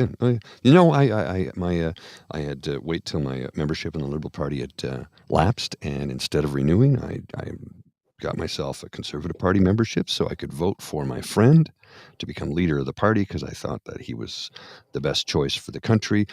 There you go. That's it. That's all you had to say. All you had to say. But instead, you got into political spin and just lied right to the interviewer's face, who went, "Wait a minute, no, that's not. Sorry, this." Yeah. And then accuse the Conservatives of inventing it. That's the part that kills me. Oh, I better double down. No, they made it up. Yeah, that's it. Yeah, they made it up. That's the thing. That's the ticket. Yeah. Yeah, With my my wife, Morgan Fairchild. Yeah. Yeah. God. Love her, by the way. Yeah, nobody doesn't. Yeah. Okay. So, still in the same vein, there's an article that I wanted to read to you last week, but there was so much with the video stuff that I didn't get it to you. So some things might be a little dated, but Okay. yes. I thought we were going to get to the Q&A from Pierre Poilievre's Yes. conference. I have that queued up, ready to go. Yes. Okay, good. Then we'll do that. Yes. This is from Katie O'Malley, which is a very recommended follow from me for anything process. She considers herself the process nerd. So for people who are wondering about prorogation, all that kind of stuff. So some of this might be a little dated, but this is actually the real stuff. If you want to know like the ins and outs of the aseptics part, Katie O'Malley is a good person to follow for this kind of stuff. So first off, a quick caveat to curious newcomers and reassurance to regular or even occasional irregular readers. In the interests of time, Process Nerd is going to assume that anyone pursuing this column has at the very least a basic understanding of what exactly prorogation is and just as critically what it isn't. Yes, technically it wipes the parliamentary slate clean, terminating all bills, motions, and other unfinished business before the House of Commons and the Senate, which, as the traditional phrasing goes, die on the order paper, albeit with one notable exception, namely private members' business, which is automatically reinstated at whatever stage it had reached at the time of prorogation. The government can also revive its own legislation either by reintroducing it and securing majority support for a motion to reinstate it, which can be done on a bill-by-bill basis, or as an omnibus package. Although if a bill hasn't made it past second reading, it would be just as easy to simply reintroduce it and work for it from there. It also temporarily dissolves all standing and special committees, which must be reestablished at the start of the new session, at which point those committees can, with majority support, effectively pick up where they left off by adopting motions to resume any studies or other proceedings that were already in progress, including incorporating previous testimony and evidence. Prorogation does not, however, cancel out any reports already on the parliamentary record or any pending requests by the committee for the government to respond to its findings. Given how given how the last session wrapped up, it's also worth noting that although motions related to privilege aren't protected from the effect of prorogation, any outstanding question, like for example the one outlined in the motion that preempted virtually all House proceedings from the second week of the sitting until the House rose for the holidays, can be brought to the attention of the Speaker when regular business resumes, at which point the standard practice is allowed it to be re-entered into the record and for the debate to resume. So in other words, the filibuster that the Conservatives have been doing is continues when the House comes back. And on that note, just on the side there, the NDP, Jagmeet Singh, in his presser, you will note, was really pushing the hard work they had done on dental care, as they are sacrificing it right now by, wanting to prompt an election before everybody in 2025 who is scheduled to be eligible can actually register and get some services. Right? This guy is saying that things are not getting done as well, but he's the one that's making sure they're not getting done. Yes. Because all he has to do is vote with the Liberals. So any of these 26 bills that are on the order paper that died, that did not make any progress at all in the House for from the second week of this sitting until the House rose for the holidays and the House sat in September. Some of those might have been able to be passed during that time. Like, for example, the expanded access to voting, or that first bill with Indigenous that was co-written between Indigenous people and the Government of Canada for water. Those might have passed. But the Conservatives blocked all activity in the House, and the New Democrats let them. The New Democrats let them because Liberals always voted to lift the motion of privilege. But the New Democrats did not. It's just some context you need to know. So if you hear Jagmeet Singh at any point crying about some of these bills dying on the order paper, it's not. And what did you do to ensure they did not? And the answer will be SFA. Yeah. Just so you know.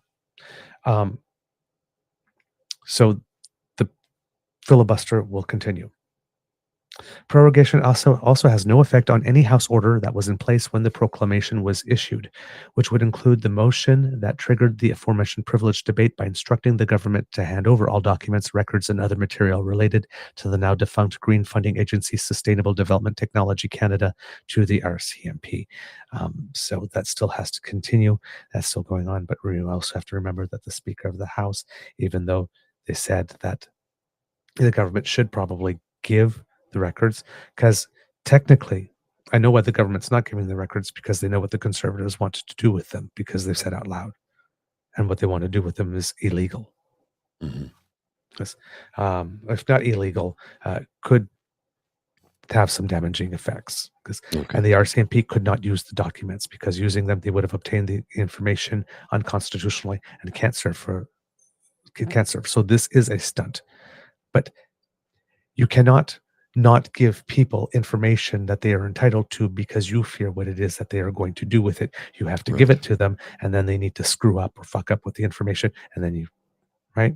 So if we're being fair, right, the Liberals should be handing this information over. Now, the Speaker of the House, though, has also said that given that we're having this dispute, you should hand it over, but I'm recommending that this go back to committee so that you guys can resolve it there. And that's what the Conservatives and the NDP and the Bloc together are not allowing to happen. So both are a little guilty of playing some games on this one, right? Because the Liberals should just, if the Liberals know they're going to do something bad with it, just give it to them and let them wear it. So there must be something in there that the Liberals may not want them to see anyway, and that this is a pretext. But the whole holding up the House in this way as well.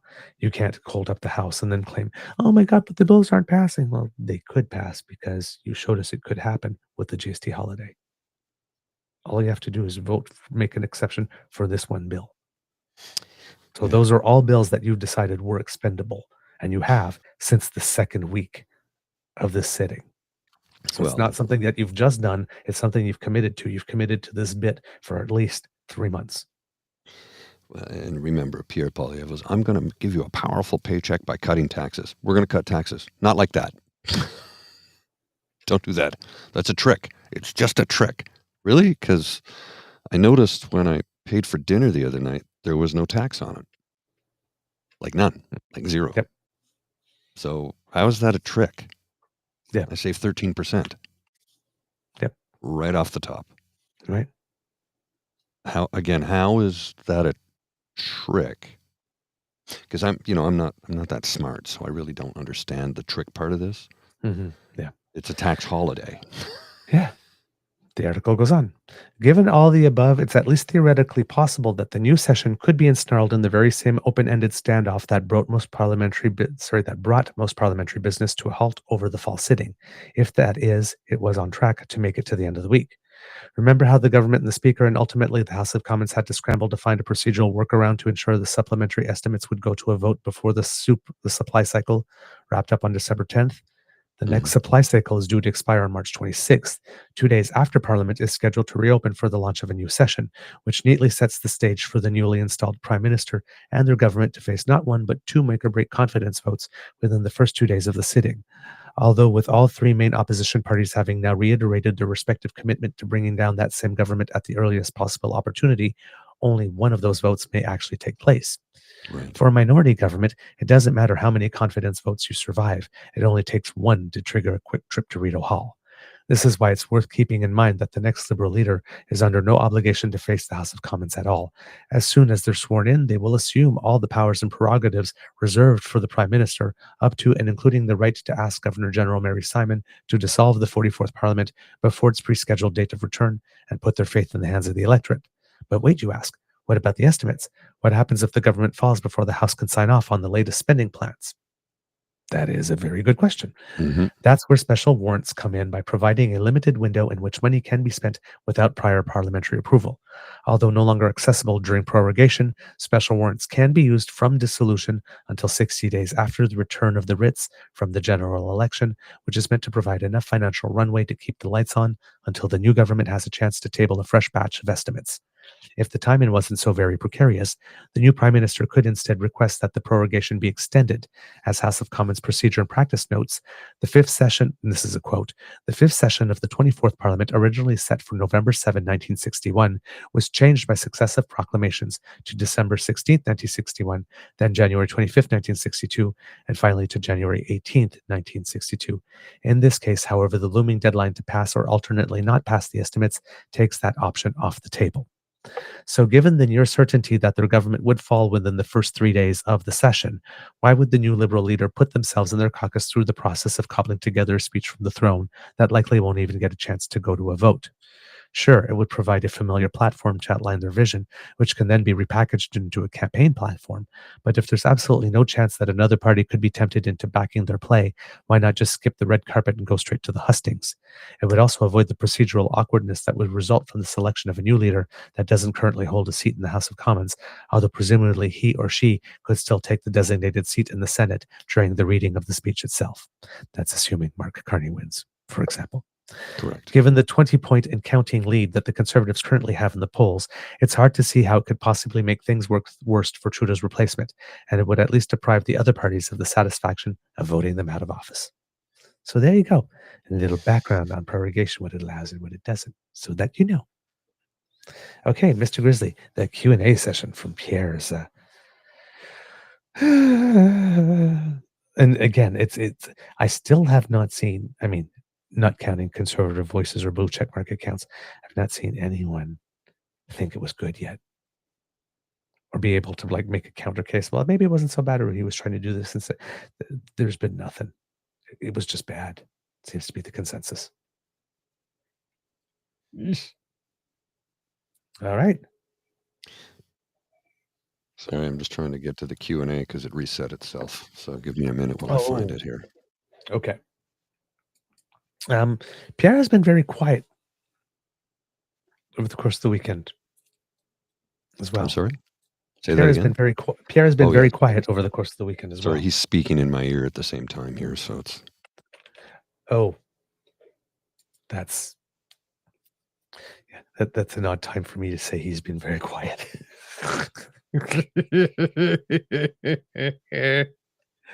Oh man. So yeah, looking at his account here, yeah, he's got some stuff from 50 miles. Yeah, pretty quiet. He has one tweet from 55 minutes ago, and then the previous one was 17 hours ago, and then 20 hours ago, and so yeah. But normally he's a very prolific tweeter. He doesn't, yeah, but very little. Actually, I'm looking at it. On January 11th, he has a whole bunch of tweets, lots of them, tons. And then starting January 12th, because, that's after his presser, one on January 12th only. And then 22 hours ago, 20 hours ago, 17 hours ago, and 55 minutes ago.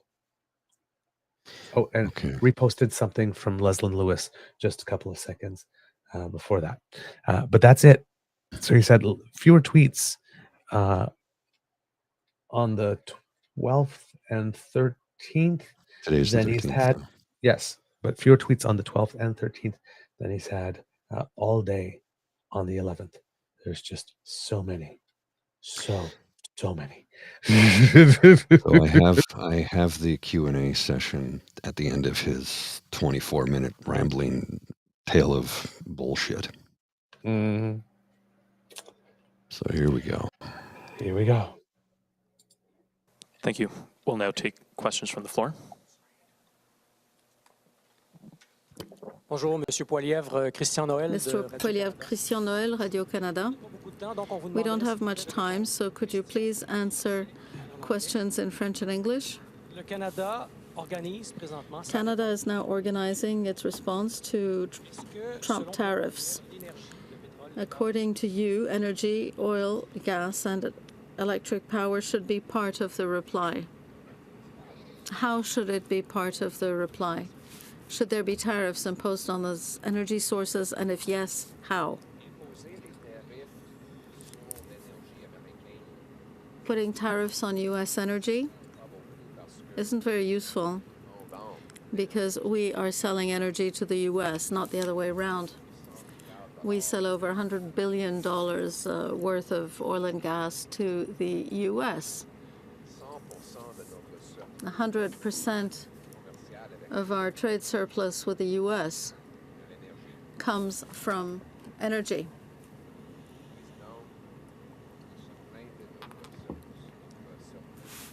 President Trump is complaining about the trade surplus between Canada and the U.S., but that entire surplus is due to the fact that we're selling gas and oil at far lower prices, far lower than market prices. And congratulations to Stéphane Guilbeault and other anti-energy fanatics. They've given Donald Trump a massive gift by blocking pipelines, by blocking natural gas export plants. We are now obliged to sell 99% of our energy to the U.S. We have no other markets. What we should be doing is very quickly approve infrastructure needed for energy so that we can export oil, gas, and other energy sources to other countries overseas. That is how we'll become more independent, more sovereign, and stronger vis-à-vis the U.S. But we need to remind Americans that now Canada is giving them a huge gift by selling them oil and gas at extremely low prices. We're being stupid at self-sabotage. That's what we're engaged in. But the U.S. is taking advantage of it, and we're going to be stuck with that until a Poilievre government can quickly give the green light to energy projects, making it possible for us to export resources overseas. Cash and other energy would be part of our response to the He's going to say the same thing there in English. The reality is putting Canadian tariffs. So we can fast forward to the next question. The thing here you need to notice is that he very cleverly sidestepped the question. The question is that whether energy should be part of our tariff for retaliations. And he sidesteps by saying, well, we don't import a lot of U.S. energy to tariff. So, there's nothing. But that was not the point of the question. The point of the question has to do with some of the statements that our premiers have made. Mm-hmm. Are you willing to retaliate by turning or shutting off the taps or lights? He wasn't ready to say that. Of course not. Well, it's not really worth it. It was like putting equivalent tariffs on U.S. oil and gas to Canada would not, because we don't import a lot of it. Yeah, okay, yeah, but that was clearly not the intent of the question when being asked that. So cleverly sidesteps because he can't say that. And then as he's talking about energy and whatnot, and talking about, we're forced to sell to only one market. He was in government in 10 years and didn't do a damn thing to stop that. They wanted to build more pipelines to the U.S. and Southwest. They wanted to build TMX, but they didn't want to follow the law to build it. So they didn't really want to build it. Who built TMX again? Pardon? Who built the TMX pipeline? That's right, the Prime Minister, Trudeau, the Liberals built it. So he's blaming the current Prime Minister for basically landlocking whatnot when we're now have an export terminal on the West Coast for gas. They're building that's under construction, the liquid natural gas plant. They're building it right now as we speak. So, and what this guy is basically saying, because he doesn't want to do a damn thing for the environment, what he wants to do is he claims that in a world where we may have reached peak oil this year, we need to spend a whole bunch of our Canadian tax dollars like this on building refineries and export shipping terminals, whatnot, and do them fastly. So let's skip all the environmental stuff so that we can ship our stuff to a market that's already reached its peak. And by the time we actually build them, we'll have been. That's that. And we've got Daniel Smith going back into coal at the same time. Like this is not where the puck is going on these types of energy like this. Why would you spend all that money on being able to better export fossil fuels for whatever 30 or 35 years there may be left, instead of having the clean energy that you can export in perpetuity? I'm just not getting this logic. Like this. And they're going to blow all of our money on that. He's literally saying like this, he wants to build terminals and refineries and all that. So that's the only way that we're going to diversify our markets, because all our pipelines go south. Yeah. Except for TMX. Right. And he wants to build more pipelines. Well, to where? If he's going to build east over Quebec's dead body. It's not happening. There already is a pipeline that runs to Atlantic Canada. There's one in place. It goes right through Ottawa, actually. Yeah. But it's not Western crude that it carries, I believe, right? No. Well, and there's not going to be another one built. Yeah. It's not happening. So, I mean, they're all going, so if there's not going to be another one, but then they're all going south to the one market that he's basically crying that we're selling to. I mean, I just don't get this guy. He likes to talk in circles because he doesn't know what he's talking about. Okay, let's continue on. Next question, please. Both. Thank you. Next question. Hi, Mr. Poilievre, Turia Isri Global News. You spoke of the need to speak to our American allies to make the case against tariffs. So who have you spoken to directly since Trump's threat? And will you be reaching out to American lawmakers and business groups even before becoming Prime Minister to do what you say and put Canada first in English and French? We need to put Canada first by locking arms with American economic allies on the ground that will put pressure on Washington to do the right thing. Look, I'm not... What the hell does that mean? Nothing. And it's what that's what we are already doing. That's what we did when we were negotiating for NAFTA 2, which you said was dumb strategy. That's what we said we were setting up. as a contingency plan in case we had to negotiate with Trump, and you said it was dumb.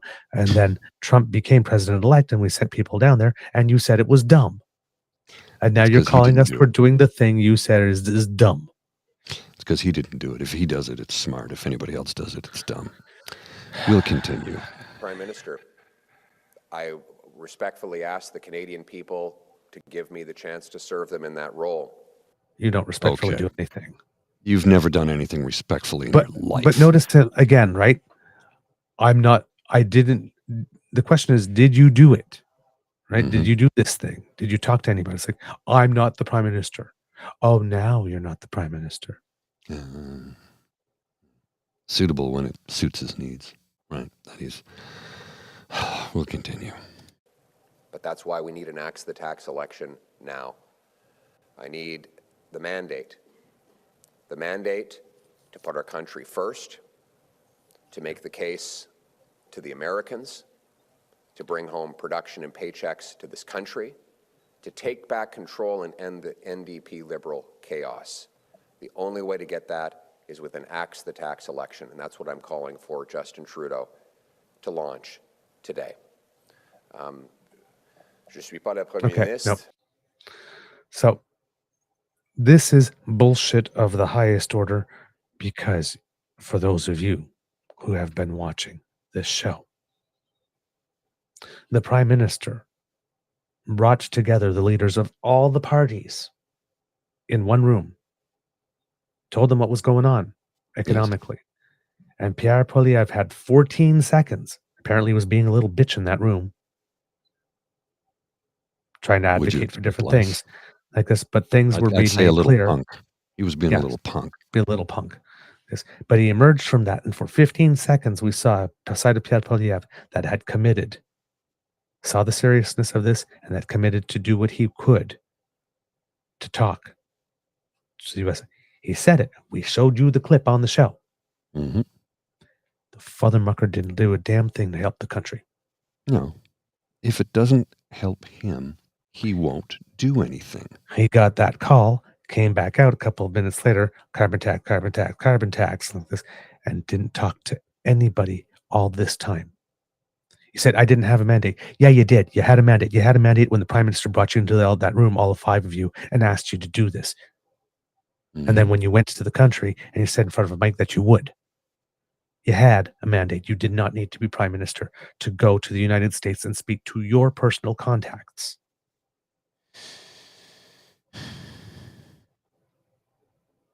About what 25% tariffs would mean for Canada. It's a bald-faced lie. He's a lying liar. You had an opportunity to show that you would lift a hand to help, and you just said in front of the, I'm not the Prime Minister, suggesting you did nothing. And you're calling, that's why you need the current Prime Minister to just hand you a carbon tax election, which you are not going to get. This is who is best to handle the United States, especially considering an incoming president who has declared to all of us that he intends to be a national security threat. That is the ballot box question. That's the ballot box question. It just is. Mm-hmm. So it's like sitting there in front of the mic like a little 3-year-old throwing a tantrum in the cereal aisle, saying, someday I'll be a real boy. The Prime Minister gives me, no, give me an election. I want it. It's not how it works. And make sure it's a carbon tax election. I'm sorry. We are not going to serve you an election on demand, and we are certainly not going to let you choose the ballot box question as you are demanding. Everybody, you want people to help you by giving you an election on your dime and making it on the subject you think you are strongest to compete on. What world do you live in?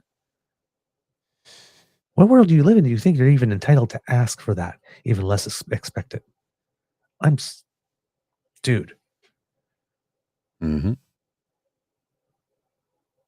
You are not living in the same world the rest of us are. Well, just not.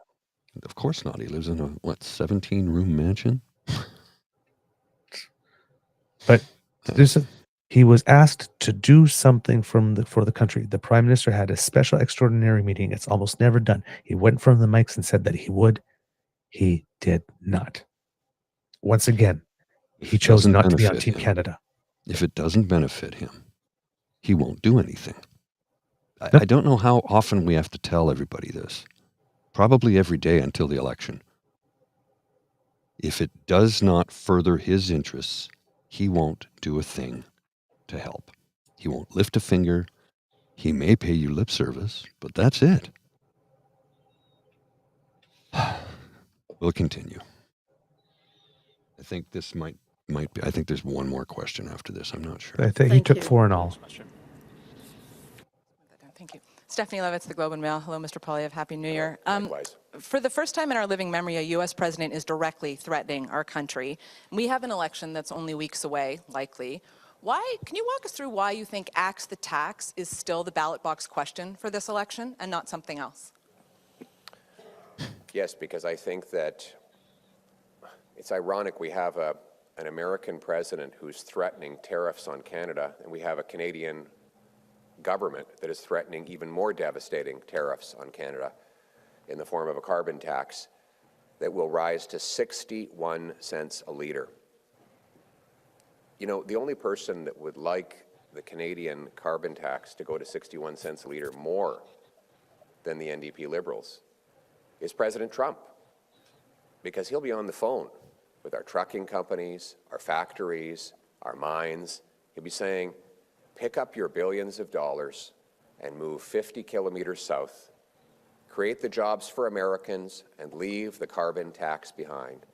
He's doing that anyway. There'll be a large sucking sound of Canadian business jobs and money pouring out of our country as America has no carbon tax and their other taxes will be dropping while we're imposing this devastating economic vandalism on our businesses and workers.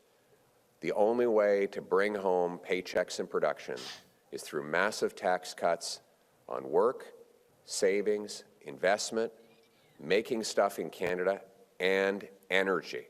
We need cheap, reliable energy to feed our businesses and bring home production for our people. Look, because that worked the last 5 times the Conservatives did that. Bring home production for what the hell is he going on about? Oh God. So yeah, I don't even get. So this guy is literally saying, okay, number one, he's saying the carbon tax is going to 61 cents, right? He keeps on. Before it was triple. Now it's quadruple, right? He keeps on changing it, right? Carbon tax last year was 17 cents a liter. It is going up to 20 cents a liter on April 1st. That's 3 cents. 3 cents. How do we get from 20 cents to 61 cents in the next 4 years with something that goes up 3 cents a liter? Suits his narrative. That's how. It suits his narrative. It's literally a lie. And in this answer, he is actually trying to make you believe that a carbon tax, even if it was going up to 61 cents per liter, would be more devastating to the Canadian economy. He said the more devastating tax than 25% instant tariffs on everything. Is there any doubt he doesn't want to face Mark Carney? Would laugh him off the stage. Oh yes. Well, I read something. I'm sorry. I need you to let this sink in. This little father mucker just tried to tell you that the carbon tax is more devastating than 25% tariffs. This is like he's really trying to spin something here, and it's just bullshit.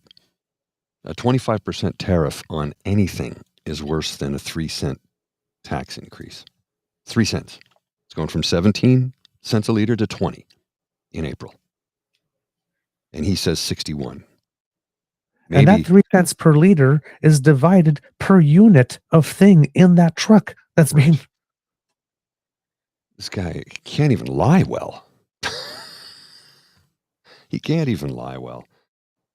And this guy's going to make you say, if you buy something for $100 and there's a $25 tariff on it, so it costs you $125, that is going to be more devastating to you than buying something for $100 I guess that includes the carbon tax already. Price $100. To which there's 3 cents more per liter that was used to bring it to where it was, divided by all the units in that. So let's say they used 1,000 liters at 3 cents, $300 more, and there's 300 things in that truck. So it adds $1. So you're paying $101 versus $125, and he's trying to make you believe that that $101 is more devastating to you than $125. I just did the math in my head on air. That's how weak his math is. Carol's got it straight. He doesn't care about the math. He cares about the rage he creates and nothing more. So can you imagine what will happen? Let's say, hypothetically, Mark Carney becomes the Liberal leader and assumes the position of Prime Minister for a short time period until the election is called, whenever that may be. Let's say Mark Carney becomes the Liberal leader. Mark Carney will chew this guy up and spit him out when it comes to economics. In a heartbeat, when it comes to taxes and economics, because Carney is not only incredibly well educated, but he's well versed and has decades of experience. You know, it would be great if Mark Carney did become Liberal leader, because, you know, he's never been in government before, but he's worked with lots of governments, you know, Bank of Canada, Bank of England. But I'd say, for the sake of argument, he could do one of two things. He could hire Justin Trudeau as his political advisor.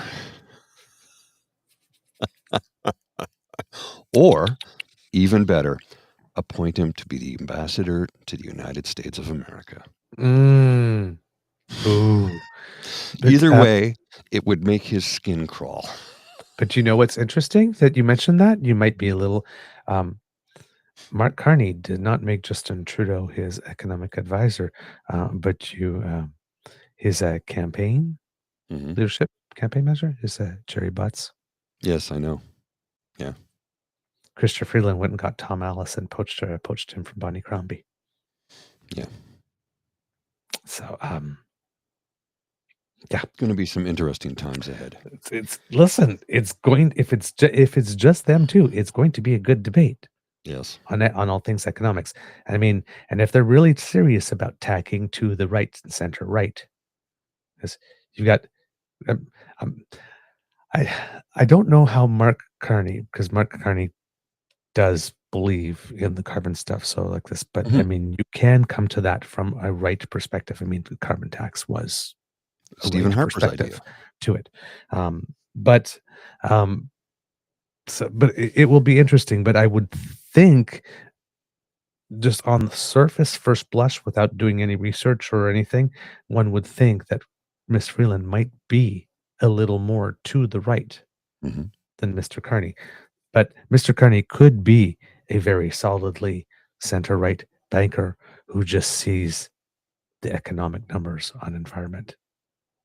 Well, not just environment, but... Right, because you can make a conservative case for it. Right? Yes. You can make a center-right case for it very, very, very easily. Super easily. Is a conservative ideology. Right. Right. Because they know it saves us more money. Yes. So, but whenever you talk anything climate change, right? Yeah, there's a whole party machine that's going to like throw you to the left. He's not a real right. He's like a rhino or whatever. Like they're trying to give you the illusion of being financially competent, but they're still going to blow the bank on. So, I mean, you know what the conservatives are going to do. But for those who are interested, for the people that were like that guy in my curling club, that was like that's like, I'm gonna have to vote Poilievre. I don't like the guy, but I just can't vote Liberal. I just don't think that they're there. These are two people. Yes, I mean, if you're really feeling that way, no matter who the Liberals person is going to be, then vote Green. But if you got some people speaking, managing the budget and stuff like that, the way that Paul Martin was doing it, sort of in the day, it's not going to be the same rhetoric because things have changed, but the same sort of vibe. Because Paul Martin did a lot of education on us to bring us to where it needed to be to make those big cuts without having a revolt. So if you can talk about it, and that's whatever the equivalent for these times would be, there is enough people. The one saving grace that the Liberals have is that Pierre Poilievre's net negatives are -17. Mm-hmm. People do want a change, but they don't necessarily like him, which means it could be, hasn't been confirmed, that Liberal voters are open to a radical enough change in leadership without a change in party. But that's mainly because Poilievre is just so unlikable. Correct. Otherwise, let's get to the it might be. last question. Yeah. And we'll pretty sure this is the last question. Yes, it is. I think anyway. We'll watch this. Yeah, I think so. He took 4. News. Mr. Poilievre, Elon Musk seems to be a fan of yours. He tweeted a 100% emoji recently in response to a tweet that says, Pierre Poilievre is extremely impressive. He should be Canada's next leader. The sooner, the better. I'm wondering what you think of this, and do you accept his endorsement? In French and English, please. Well, first of all, my 3-year-old has just told me that he wants to go to Mars. So I guess Mr. Musk would be the right guy to put him in touch with. That's so relatable. The fact is that it'd be nice if we could convince Mr. Musk to open some of his factories here in Canada, create some jobs, high-paying jobs for our people. I think Tesla, his company, is one of the biggest, if not the biggest, automotive company in the world. Wouldn't it be nice if we were producing more without corporate welfare, without corporate subsidies like the Liberals favor? We had more of that production here in Canada. I think that would be fantastic. So if I ever get a chance to meet Mr. Musk, what I would say is, how do we make this an economy where we bring home hundreds of billions of dollars of investment to Canada so that our people get the paychecks? And why is it that after 9 years of NDP Liberals, it's Americans that are getting all the paychecks and all the growth? What is it that NDP Liberals have done wrong to drive these hundreds of billions of dollars out of our country? That is the question that all Canadians should be asking. And when I'm Prime Minister, there's going to be massive. This is the message that I have for the Americans, by the way. The days of us just handing over our businesses and our jobs. When did we do that? Because of our economic vandalism by this big, fat, money-hungry government in Ottawa are over. We're going to have a fierce, free market economy that competes with every country on earth. We're going to bring it home. That was a big non-answer. Yeah. So here's another, how would you put it? He used words. Words came out of his mouth, out of his face hole. He put a few of them to try and sound tough. He had some kind of warning for the United States. What was that? What was that? The thing that Trump said? Maybe he'll win, maybe he won't. I don't care what he has to say. Yeah. So that word again, Pierre. Were you asleep when Clearly. Trump went on the record saying he didn't care what you had to say, and then you come up 2 days and I'm issuing a warning? He sees him for who he is. He's a little pipsqueak. And look, I hate Trump with the white hot intensity of 1,000 suns, but he has no time for Poilievre. None. And he said as much.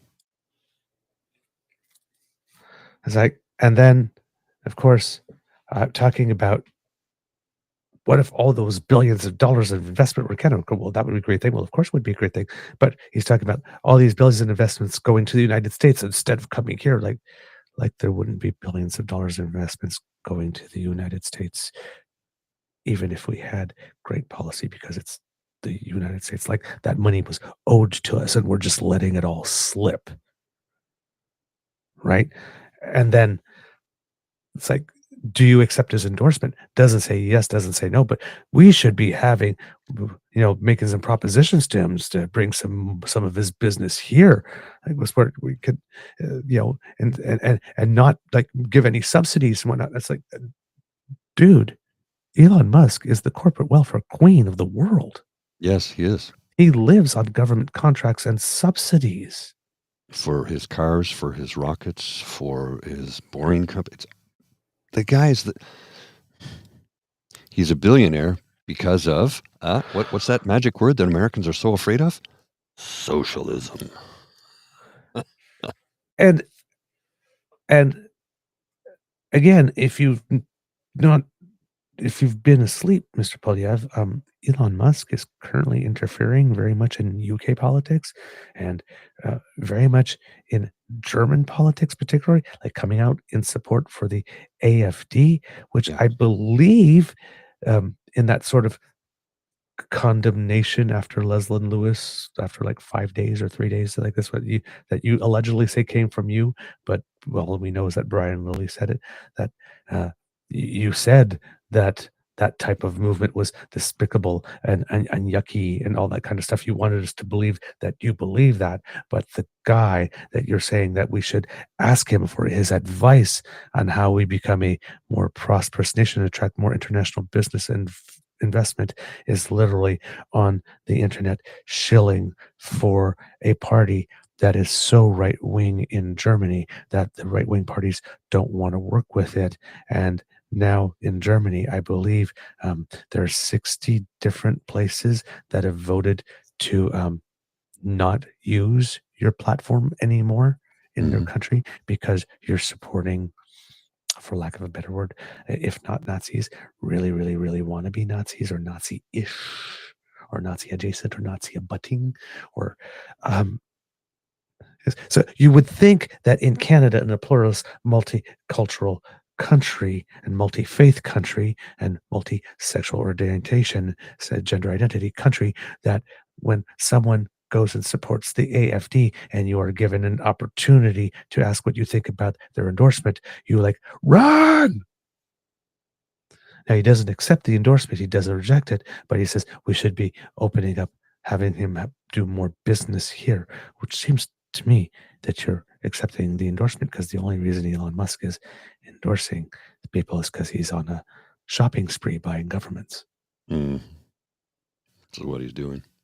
I guess so that he can get the opportunity to do more business. And you're just saying like this, well, yes, we should be doing more business with them. So why do you want your public image to be linked more closely to someone who's giving you an embrace that's also giving an embrace to the AfD at the same time? It's the dog whistling. It's the dog whistling. We all know it. We all know what Poilievre is. We all know what he wants to do to this country. He wants to finish what Harper started. But unlike Harper, he doesn't believe in incrementalism. Nope. He wants to have the power of a king so he can walk in and just change everything he doesn't like on day one. Trump has said he's going to sign 100 executive orders on his first day in office. Yeah. That's cute. What are you going to do with them? Yep. And also, notice in that answer, so if I ever get the chance to meet Mr. Musk, so I guess we weren't supposed to go into this assuming that the IDU's pick to run Canada would have already at least would already have met Elon Musk at least once some time ago already. Well, okay. Maybe that's possible. I don't know. Maybe Skippy didn't rate enough yet and still had to operate through middlemen. Who knows? Who knows? But I got to wrap. I got to get Lola out. She's outside the studio crying. Yes. So, yeah, that's that was the question and answer. The big leader, 72 hours, did this whole thing, showed he couldn't pivot, and took 4 questions, a couple that he sidestepped completely. So, if you're in awe of such leadership, he's your guy, I guess. Mm-hmm. But he's not ready. No, this man is not ready. All right, kits and cubs, that's the end of this episode of the Daily Beaver Morning Show. We hope that you love listening to us because we love making this for you. Remember, sharing is caring and word of mouth is priceless. So please tell your peeps and poops all about us. Thank you so very much. Now, if you would like to support us, for example, not missing an episode on our podcast version, well then you scan that QR code and that will bring you to our pod page. podpage.com.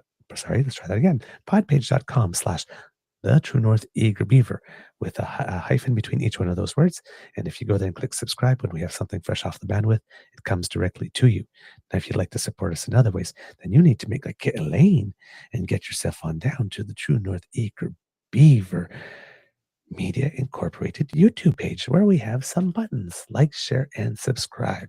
So if you go there and you click on them, that helps us with the algorithm and it gets us a little happy too. So we appreciate that.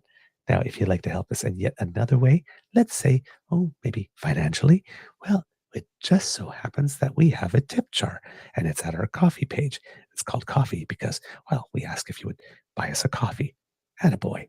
Had a beaver, had a grizzly. For me, it's a hot chocolate. For Mr. Grizzly, it's a dark coffee. And if you would like to do that, then you go to our coffee page. You just scan that QR code or coffee, ko-fi.com/eagerbeaver, lowercase letters, all in one word. And you go there. And if you want to leave us a little something, that's okay. And like I said, no matter how much it is, there's no amount too small. Don't feel like it's not much or something. Every drop and tail adds to the pot.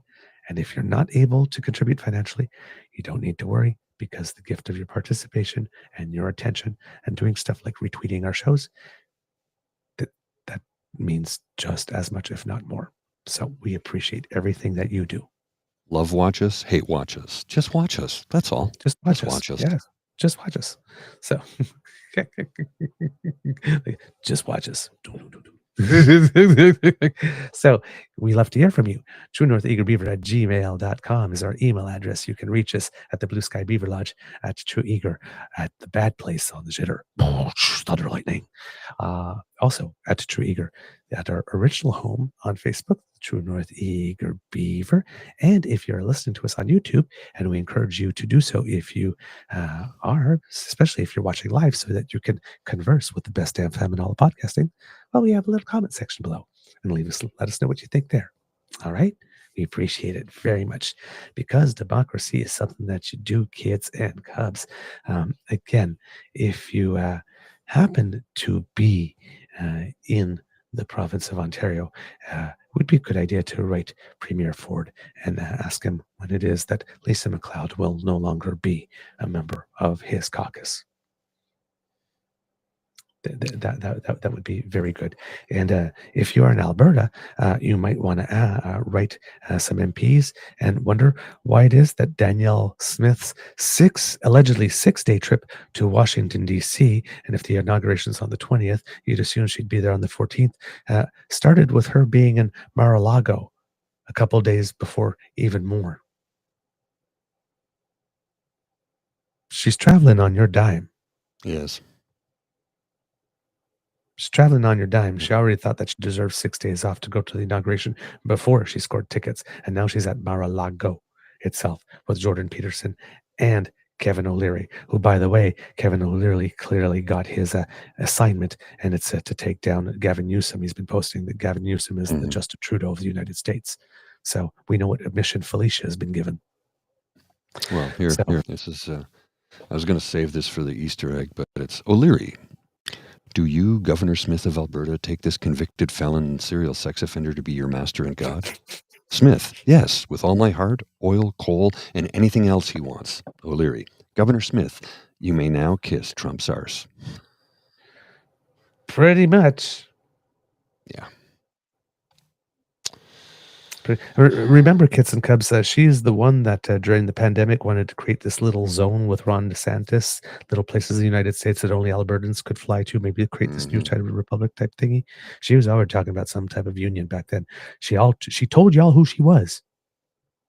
Well, I actually have that clip right here. All right. Well, just to remind you of it, this is it. In the interim, we can assert some freedom, assert that we're going to do things a different way.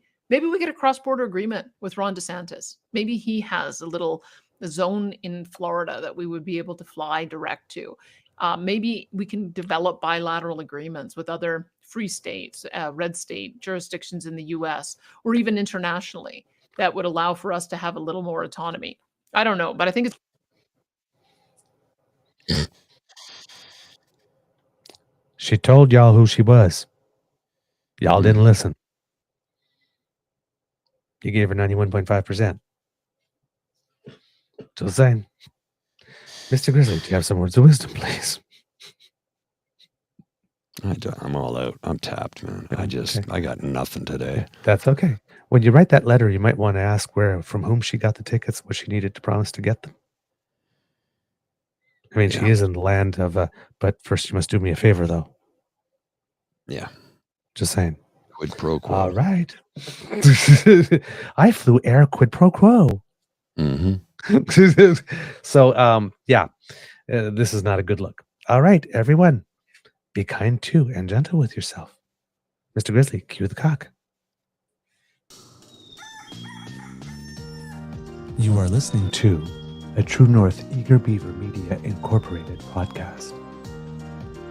The True North Eager Beaver podcasts are proudly brought to you by our founding sponsors, the Misfit Mysteries from Corvid Moon Publishing, your source for science fiction, fantasy, and cozy mysteries featuring a broad diversity of characters. CanadianTarot.com, their uniquely Canadian online eclectic tarot community, and the Peppermaster, hot pepper sauces made from farm fresh ingredients to thrill your taste buds and expand your mind. We are grateful to the Crier Media Network for its support, Pete Jarvis for our artwork, and Paul Joseph Something for our opening and closing sequence music.